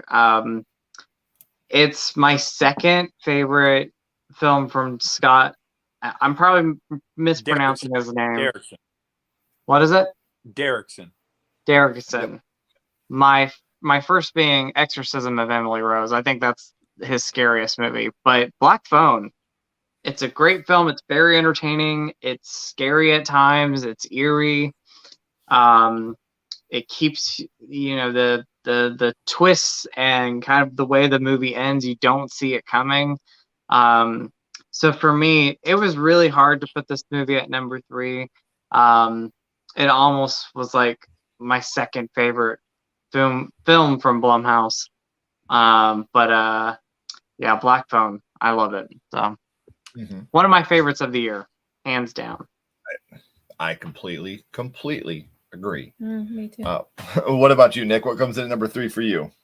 Well, since that one just came out, it totally was out of my brain when I was making this list. Didn't even think about it. It would have made my top 10. So I gotta mention that I love The Black Phone as well. Number 3 for me is one we've talked to death about. Everybody else has mentioned it, so I'll be quick. It's The Invisible Man, the movie that was the last big hit before COVID shut the world down. I remember being fortunate enough to be able to rent it on VOD a few weeks after it came out because of the shutdown that just took effect. So they took it out of theaters and put it on rental, and I watched it and I loved it. Real world horrors. Elizabeth Moss is amazing. The 2 scenes in this movie that stick out to me always and forever are when he literally murders her sister in the middle of the restaurant. Yes. And she obviously looks to be the guilty one. And then at the end, when she kills him, and the cop is basically like out of sight, out of mind, basically like, all right, whatever, like it is what it is, it's like, because it was phenomenal. It's a phenomenal movie. I mean, it really, really is. Talk about a way to modernize such an old property and make it just tantalizing. I mean, it was phenomenal. So yeah, The Invisible Man. I love it. Love it. Okay, so that's everybody's number 3. Let's catch up on the chat real quick before we go to our number 2. Child's Play 2 is the best. Again, I already talked about that. Scream 2 is good, but 1 is definitely my favorite. Scream 2022 is the second best Scream movie. I said what I said. I agree, Nick. Oculus and Child's Play 3. Yes, I see. Child's Play 3 is my favorite too. Black Phone is my number 3. We've talked about it, Ken, when I rewatched it. Which movie was that, Nathan? I can't remember. Dark Skies at number 3. Ooh, didn't like the first time. That. I'm trying to remember which one it was. The Black Phone is my favorite movie of the year so far. Fair enough. Split, another best middle in the challenge. Wow. Another best middle chapter in a trilogy. I'll forever be mad at the Academy for not giving my boy his award. That's very fair. He should have. Happy Death Day to You. Very nice. I like it, but I didn't love it. Loved it. And then what do we got here? I gotta go soon. I saw Insidious in a near empty theater at 10 p.m. at night. Only time I ever watched a movie. Yeah, for real. Have a good night, Oculus. And then a bunch of sex stuff. So, all right. So we will go to our Yay! silver medal. Number 2. You want to give us your number 2? Yeah, so my number 2 is The Black Phone. I love that movie. It's my favorite of 2022 so far. Ethan Hawke was super creepy and he nailed it again. The kid characters in there, I think they did a phenomenal job. The brother and the sister. I love their relationship. There's parts that make me cringe. There is a jump scare that made me pee my pants. Like, the movie is really good. I really enjoyed it. So yeah. Black Phone is number 2 for me. Great choice. How about you, Justin? Your number 2. My number 2 is Paranormal Activity 3. So that is my favorite of the franchise. I mean, with the first one being my close second favorite. But Paranormal Activity 3 for me has a lot of great things going for it. I think they have the best characters in the movie. I love the characters just all together. Ken, what are you doing? You what? Huh? What is Ken doing? He's going like... Oh, no, I'm looking up. I was trying to look up the cast for the Black Phone because I'm trying to look up the kids' names. And it's not working out in the way I want it to. I'm not getting service on my phone. It's driving me nuts. And I'm trying to text Ashley, what's the little girl's name of the Black Phone? Cast is great. It's, for me, the scariest of the Paranormal Activity movies. I like the way it's directed. I also love the throwback feel that it has, and it really does capture, I think, 1988, which, by the way, was the year I was born. So, yeah, Paranormal Activity 3 for me is definitely the best one, and I had a great theater experience seeing it, and it has one of the best scares, in my opinion, and that is the scene when the 2 girls and the husband's friend, they're in the bathroom and they're playing Bloody Mary. And you have that really good jump scare in it. I think it's like they're trying to like hold the door shut or something like that. Something's happening. That stuff scares me. Or Toby, like Toby scares me. And you don't really see Toby too much. But yeah, Paranormal Activity 3, the best. Yeah. I was not a fan of any of them, man. Like, they just didn't do it for me. So I didn't have any of them on my list. They didn't do it for me. And again, I hope that people love them. I hope there's a lot of people out there that dig them. Just not for me, man. So what about you, Nick? What comes in at number 2 for you? Well, this one is just, if I did a list of top 10 of 2010 through 2020, this would make the top 10. You guys have all mentioned it already. It's Get Out. Unequivocally Jordan Peele's best film. It is brilliantly acted. It's surprising. It's funny. It's haunting. It's original as shit. And honestly, I think if a movie like Get Out offends you, then you have deeper problems. You know, I think that Get Out is... It pokes fun at its own premise. It turns into a just kind of slasher movie at the end of it. Like, it's not, it's meant to be taken seriously, but at the same time, Peele, no pun intended, peels back at the end. Is like, we're just going to have fun. Like, it's a brilliant movie. I mean, there's just nothing else to say. I think that this is like, I don't think Peele will ever do better than that. I really don't. And that's not a problem because that's an insanely high bar. He still is going to make good movies, but like Get Out was like generational. That was one of those movies that came out and it did okay. And then like every week it just kept making money and it wouldn't go away. And people were like, this is what is happening. Like the legs on that movie at the box office were insane. So yeah, Get Out is number 2. Great choice. My number 2, I was trying to figure out what the little girl's name was, and I finally got my phone to connect, and it is Gwen. So the Black Phone is my number 2. Finney and Gwen, man, that relationship between those two in that movie. The dad beating the hell out of Gwen was such a hard scene to watch. Robin, could be one of my favorite characters in the whole movie. I thought he was fantastic. You just for the little bit of time you get him, you got to really get him, man. You got to do that for the crowd, and the heartbreak that just comes along with this movie, and Ethan Hawke, and how every time he has a different mask, it's a different character that he's playing inside that mask. And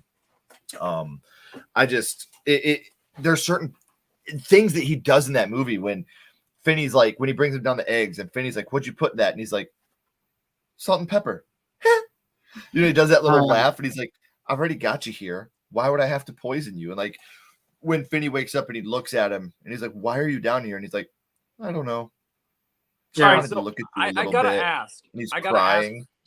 Ask. I just have to ask this for the two people on the panel right now that would be able to give me their opinion on this, because I hear differing opinions on this, and I feel like recently it's started to become more acceptable. Justin and Ashley, Ethan Hawke, is he hot? Yeah. Yeah. Because it seems like there's been this resurgence recently of people simping Ethan Hawke. And I want to know, is this a real thing? Like, no, he's a good looking guy. Yeah. Okay. He's good looking. Yeah. Okay. He's a good looking Okay, guy. I take all the Ethan Hawke movies off my list. Fuck that guy. But no, and I will say this. Ethan Hawke with longer hair, I think, looks better than Ethan Hawke with shorter hair. The reason I mention it is because, like, I saw a lot of people, like, posting the picture when the Black Phone came out of him shirtless in the kitchen. Oh my gosh. Okay. And people were like, just drooling. Yeah. I gotta mention that. I have to mention this. Okay. So the dad bod. So you what? The dad people bod. were saying, people were taking dad the bod. BDE The dad acronym, bod and is they were going When big dad he- energy. Big dad energy. I'm like, Jesus Christ. When he is, I did not expect. Okay, so when I watched the movie and it pans up, the camera's going up the steps, and you see Ethan Hawke shirtless in the kitchen, I was like, he's supposed to be this creepy guy that you're definitely not supposed to like, but in some way I'm like, keep staring at his body. I'm like, what the heck is going on here? You All right, take question. me and punish me, Mr. Hawke. Yeah, question I know. answered. So Dude, and I was like, what what I on do like earth about is this this? movie, the thing that I was worried the most about, and I think it's no secret for the people that know me, I cannot handle sexual assault. Yeah. I cannot do it. It makes me physically ill. And I was very, very scared going into this movie that I was going to get some of that between Ethan Hawke and the kids. And I heard people bitching about it. Like, oh, the grabber wasn't even scary. He never beat or raped any kids. I'm like, what? Are you kidding me? Like, we don't know the extent of what he did. Just because he didn't do it to Finney, and I have my reasonings why I think he didn't. I think that the grabber and Finney are the same person. Just throwing that out there. But I'm telling you, they're the same person. You'll see it in the next movie. No. I can't get behind the movie would have been better if he raped a kid. What I know, the fuck like- is wrong with you, man? I mean, like you said, you didn't see what the other kids went through in this movie. Yeah. So, I mean, You've seen the aftermath of them. And I will say, I one of think that's better. Like, Yeah. you know, Your imagination. Yeah, you use your imagination, and that is, you know what? Joe Hill took a page out of his father's book with that, of letting your imagination run wild. But I do want to say one of my favorite scenes of the year this year is when Gwen and Finney, this is why I needed her name so bad, when she's sitting on that fence and she thinks she led the cops to the wrong place, and you see Finney come out of the house. I'm not gonna say much because I don't want to spoil anything for people that haven't seen it. Spoil anything. Well, no, come on. I cried at You that talked moment. about me in I literally Sinister. cried at that moment. Like, tears came out of my face at that moment. Yeah. Like, and then the dad, like his arc there at the end. And again, this movie's fairly new, so I can't talk about it. But I think that what the dad did and who he was fucked up and wrong. However, I can sympathize and see his side of it. He handled it wrong, but I sympathize with him and I see where he's coming from. That's all I want to say. No, I agree with you. I agree with you on that. Yeah. I will never justify hitting your child, especially with excessive force with a belt. As much as I joke around about fuck them kids and all that stuff, I am a very loving father, and I would never hit my children like that, no matter what they did. My kids have gotten swats on their asses. That's a conversation for another day, but that's one swat with my hand. And I would never hit my children with an object ever. You know, Ken, and to beat your child with a belt, Ken, too much. It's one thing to, you know, yeah, I totally get it. And it's like, you know, nowadays these kids are getting fucking student debt forgiveness. I mean, these kids are so coddled. You know what I mean? Like, God forbid. I'm being sarcastic. I know. That's I was like, why I'm smiling. I was like, I wouldn't mind student debt forgiveness. No, I know. I like to poke fun. Right. But it's just, I mean, like, I'm very against beating children. I am not against spanking. I am against beating. And that scene was extremely uncomfortable to watch. But I understand where he was coming from. Hey, man. So that's all I want to say. Hey, man, I lived it as a child. So that type of shit cuts deep. You know, I lived that shit. So it's not right. It's not easy to watch. Yeah, absolutely not. Yeah. No, it is not. So number 2, Halloween 2018. It's my favorite Halloween sequel, and I love it's just more of your typical sacrifice. Wow, my tongue won't work tonight. For sure. That sucks. James Wan solidified himself with Insidious and The Conjuring. James Wan solidified himself with Dead Silence. Y'all better put some respect on Dead Silence is awesome. I love that movie. Dead Silence is another very underrated I don't know movie. if anybody remembers, but that was my favorite James Wan movie. Was Dead Silence. That is my favorite James Wan movie. That is my favorite James Wan movie. Number 2, Freaky. I love that. Mm-hmm. Halloween for my number 2. Now, Milo, are you saying Halloween 2018 or Halloween Kills? I gotta ask. Both. Ice Cody. Glad to see you're still around, Nick. The Halloween Ends news really shook you yesterday. What's up, Justin and the Sledge Gang? What's up? I know Ice Cody's just giving me a hard time because it wasn't just me. Justin and I both felt the same way on it. Like we, you know, I apologize that I want to see Halloween do well, and I don't want to keep living in this false narrative that streaming is the future and that theaters are dying. And also, it's not even about COVID anymore. It's solely about Universal trying to force Peacock down our throats still because they want it to be Netflix and Hulu, and it never fucking will be. So, right.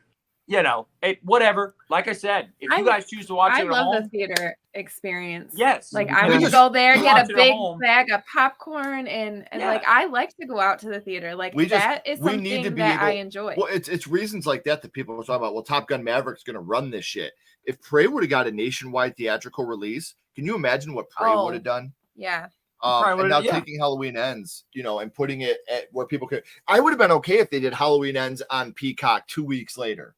3 weeks later, 4 weeks later. That's exactly what they needed to do. It's contractual people in suits bullshit making decisions that have nothing to do with finances. If anything, it hurts their finances, but they think it's going to help them in the long run with Peacock, and it won't.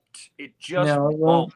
And so, yeah, like I said, I don't fault anyone if they watch it at home because guess what? That's your right. You didn't make the decision for it to go on Peacock. So if you choose to watch it on Peacock, more power to you.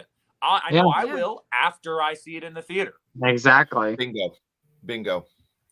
There isn't a single moment of the Black Phone I wasn't enthralled by. So captivating. Absolutely. Kinda. I don't know if he's sexy, but he's cute. Are we still talking about me? Ethan Hawke. We're never talking about you. Oh, Ethan Hawke. Okay. Oh, obviously she said he wasn't sexy. So yeah, we're not talking about me. Ethan Hawke is a very handsome man. The dad bod. Yeah. I'm dad bod central over here. The horror clowns are taking over. Art the Clown, Pennywise prequel series, Joker 2. I cannot wait for the Killer Clowns game. I am so stoked on that. It's going to be so good. So good. I was wondering, like, why, like, everywhere I turned, I seen Killer Clowns Clowns lately. I was like, are we getting a sequel? Yeah, that's what I was wondering. Like a remake or something? You just see it everywhere now, whereas you didn't before. Art is solidified as a horror icon. He's fucking awesome. Just wait till you guys see Terrifier 2. Glorious is a fun supernatural horror flick. I have not seen Glorious. Let's check that out. I can't watch assault scenes. I always have to look away or fast forward. Unfortunately, I couldn't do that. I looked away in the theater, but the hitting and the screaming was rough. Yeah. I cringed. I'm sorry that you went through that as a child. That was very rough. Hey, Dice.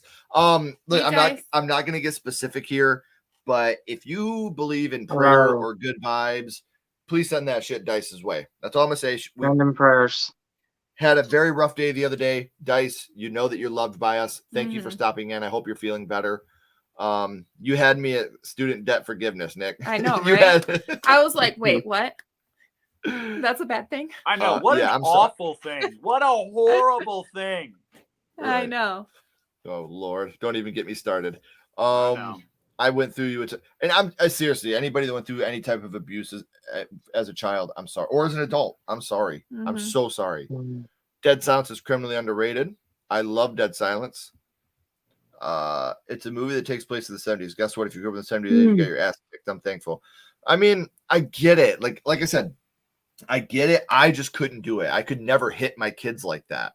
I grew up in the 80s. Trust me. It's also just like the same argument of like I understand that, but like it's not an excuse nowadays. Like the scenes in movies like that, even if they take place in that time period, are for us to be uncomfortable because we know it's not okay now. Yeah. It's the same reason Right. why my 83-year-old grandmother is a very racist woman. And my mom's excuse is, well, she grew up in Mississippi in the 50s. It was different. Yeah, it was different. It's different now. Okay. So you can Mhm. understand that it's wrong now. All right. That doesn't Yeah. excuse the Right. behavior. So I'm with you. I am with you. I'm hoping that coronavirus would usher in the rise of drive-ins. That would be nice. Yeah. What's up, Mhm. Gavin? Hey, Gavin. Once my kids are fully vaccinated, we'll be going to the theaters again. oh God, don't use the that V sounds- word. Don't use the V word. Yep. Sorry. I'm No, we fucking just get- on one tonight. All right. I'm on one. We just got demonetized. Oh God. Halloween Ends should be watched in theaters. See, now here's where it's tricky. Halloween Ends comes out October 14th. I want to watch that opening day, but I can't. I will be at my film's premiere in Chicago watching myself on the big screen. Nice. So No, Ken, it comes out October 13th, the night before. Yeah, we can. Oh, that's true. We can go the night before. Yeah. I'm in. Let's do it. And I'm glad you're doing better, Dice. Like I said, I don't want to put your personal business out there, but send love and good vibes is all I ask. Absolutely. So guys, we are at our number one now. Justin, just like always, I just Justin's ask if falling you asleep. wouldn't mind. Justin's I know. falling asleep. Sorry, Justin, if you everybody. wouldn't mind, just put in. Sorry, I'm trying to get all these fuck sites out of here. If you wouldn't mind going from your honorable mentions all the way down to your number one, so people that came in a little late can know your whole list. Would you like to start us off, my friend? Yeah, so my honorable mentions, I had 3 of them. Dark Skies, Happy Death Day, The Town That Dreaded Sundown. Number 10, I had Upgrade. Number 9, Halloween Kills. Number 8, Split. Number 7, The Lords of Salem. Number 6, Get Out. Number 5, Hush. Number 4, I had Sinister. Number 3, The Black Phone. Number 2, Paranormal Activity 3. And my number 1, and I haven't mentioned any of them yet, Yep. but the best of the best is Insidious. My favorite Blumhouse movie, still today. Like 10, 11 years later, it is still my favorite. I always joke when I saw this movie in theaters, did I get goosebumps because of the movie, like on the back of my neck? Or was it the air conditioning that was like hitting the back of my neck? Either one, like it gave me chills. This one scared me in theaters, and it still scares me now. The scene that really stands out with me, Nick brought up a really good scene, and that was the scene where, Lin Shaye and Leah Whannell are looking up at the ceiling. But I always say the scene that still gets me today is when Barbara Hershey's coming over and she's talking to her son and her daughter-in-law, and she's describing the dream when she went into Dalton's room, and the camera slowly goes into the room, and you see the dark figure in the corner, and she says, "What do you want?" And he points to Dalton. I'm getting goosebumps right now just thinking about it. That scene terrifies me. That is a scene that, like, in any horror movie that I've seen, that is one of the scariest moments in a horror movie. One, because it's just the way the scene is, it's creepy, but also you don't want anybody in danger, but you never want a child in danger. And when you can't help them, you don't know what to do. That stuff is scary. And that gets to me. And then also the ending still gets to me. Like, you know what's going to happen. You know the situation, and I still get scares when I watch it. Or the moment, and I keep bringing up these moments, but yeah, it freaks me out. This movie gets me. The scene when Rose Byrne is playing the piano, and she starts hearing noises and talking coming from the baby monitor. And then, like, this loud scream happens, and I jumped out of my seat when that happened in the theater. It's Dead Silence is my favorite James Wan movie, but this is my second favorite James Wan movie. I love Insidious. Absolutely. Cast is amazing. Performances are amazing. I'm so excited for Insidious 5 and the return of Patrick Wilson and Rose Byrne and all these characters that we haven't seen for 10 years. So Dalton's in college. It's going to be great. It is going to be great. And but yeah, Insidious for me, the best of the franchise and my favorite Blumhouse movie. Perfect. How about you, Nick? So honorable mentions, I had The Purge, Anarchy, Halloween 2018, and I'll throw The Black Phone in there, even though The Black Phone would have made my top 10 had I remembered. Ouija, Origin of Evil, Hush, Paranormal Activity 3, Sinister 2, Insidious, Split, Halloween Kills, where's 3? The Invisible Man, Get Out, and my number one, and I might be one of the only people that thinks this is totally fine, and it was a movie I didn't see in theaters because I thought the trailers looked stupid. Watched it at home, and one of the greatest. I couldn't wait. I was so happy to be wrong moments in my life. And just to give you guys a hint, go Shorty, it's your birthday. Ooh, yeah. It's Happy Death Day. I love Unequivocally this Happy surprise. Death Day.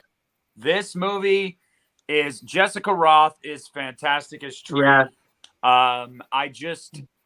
The idea of this very self-aware fourth wall kind of breaking teen slasher movie is just like, it's just awesome. And I grabbed the second movie too because I love the second movie as well. Me too. I love it. I think these two movies are a great package deal.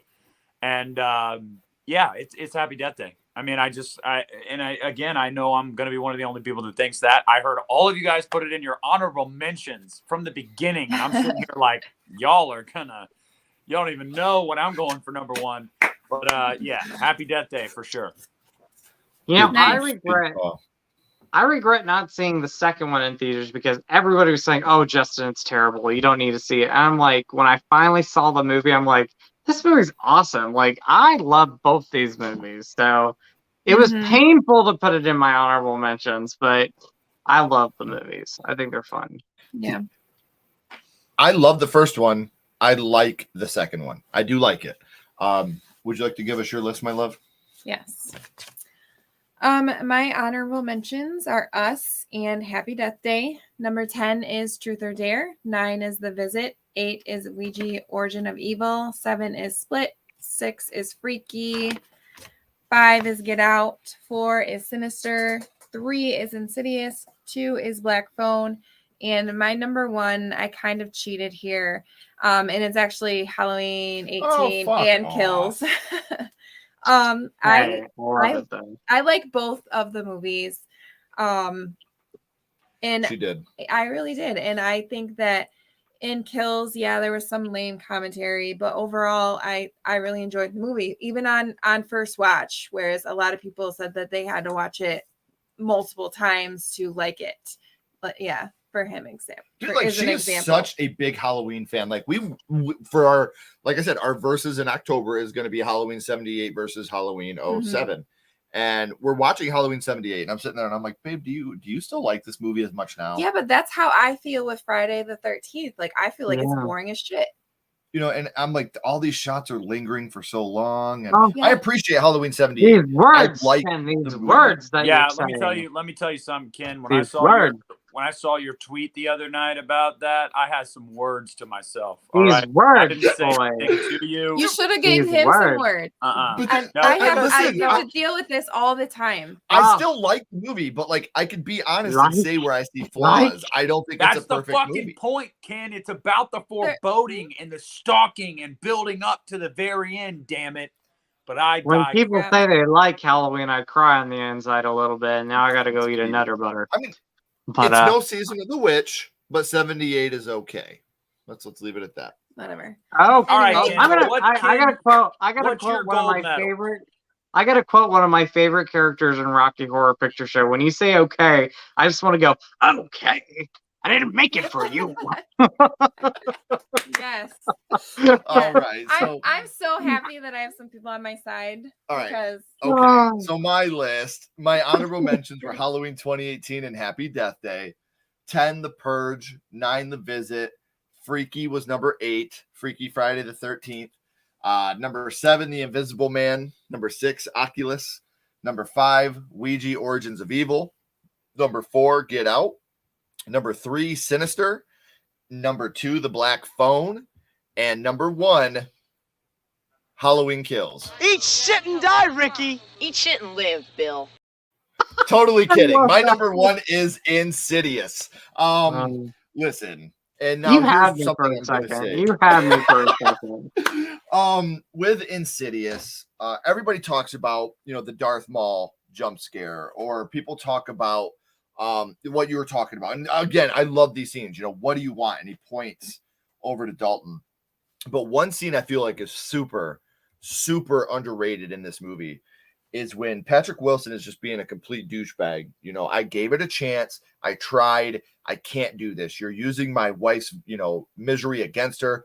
Then he walks in Dalton's room and he says, "Where are you, buddy?" And he turns around and he looks at the pictures. And he sees the picture of Dalton that says, "I watched myself while I slept last night." And he just breaks down and starts crying. And he's like, okay, let's do this.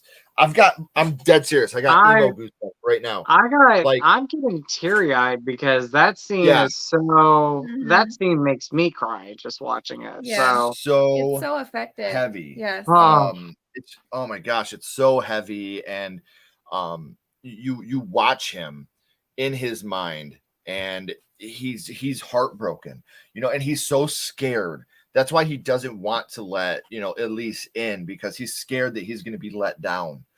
I just want my son back. And when he sees that picture, oh my gosh, what an amazing, amazing moment in that film. And I'm with you. Every time I see it, like I feel that in my chest, because he breaks down and want to cry. Like, okay. Yeah.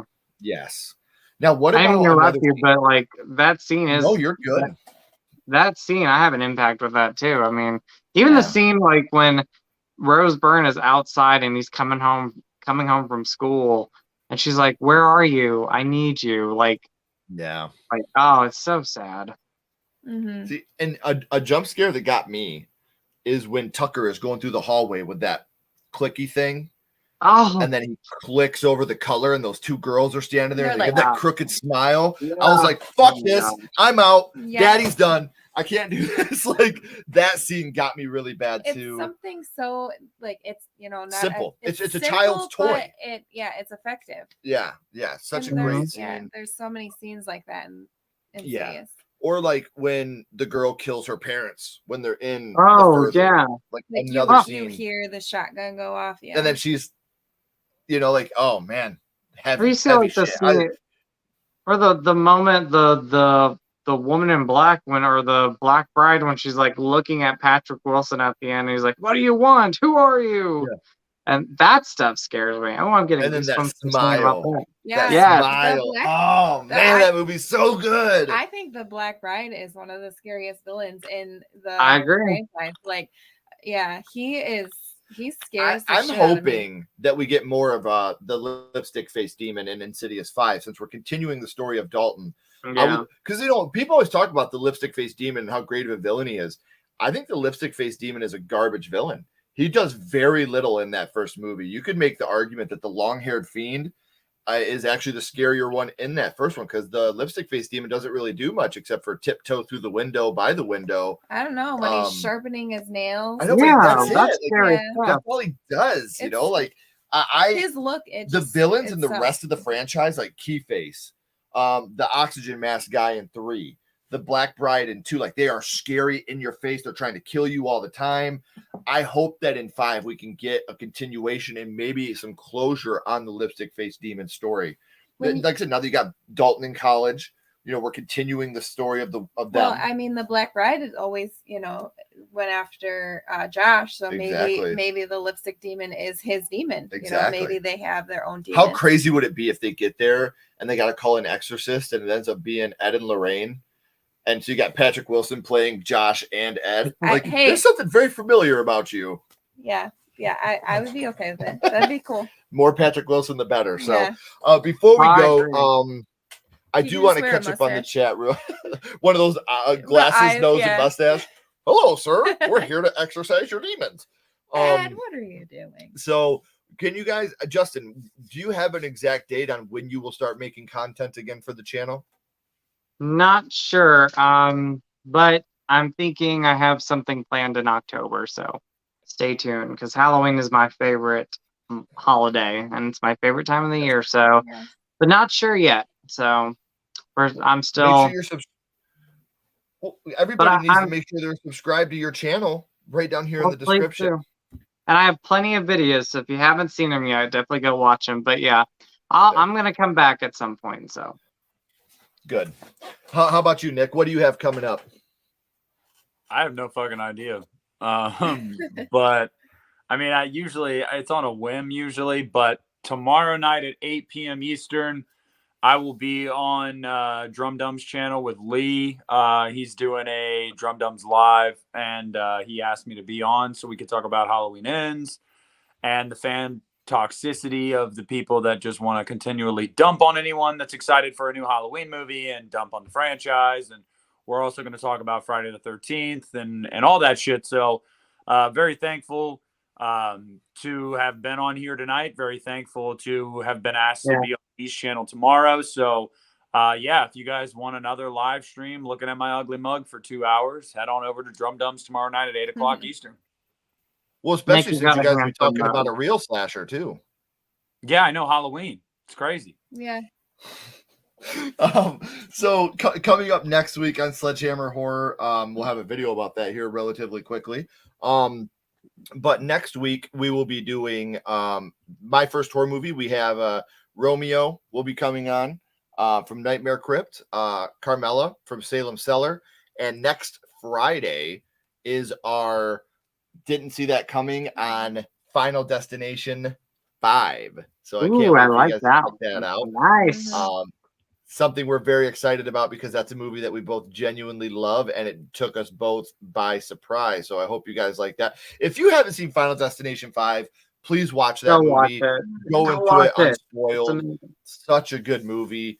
And then right after that, next Friday night, we will be live with the Romans React with Christine Germain and with Liz Zombie ranking the Final Destination franchise. So nice. I think I'm going to surprise some people with my rankings there.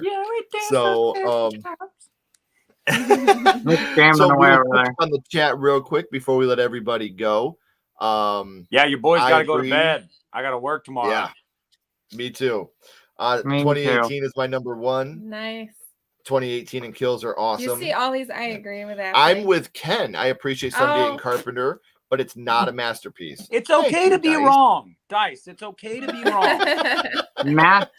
Carpenter's film is I'm not a fan of the Halloween franchise, but I still know Halloween is a top tier horror. Yeah, it is. I'm sorry, T. Parker.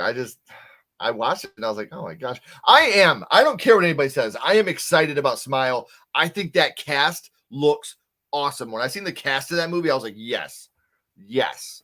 Thank you, John. We appreciate that, brother. You. What about you guys? Are you guys excited for Smile? I know you are. Yeah, I am. What about you guys? What do you guys? It looks creepy as hell.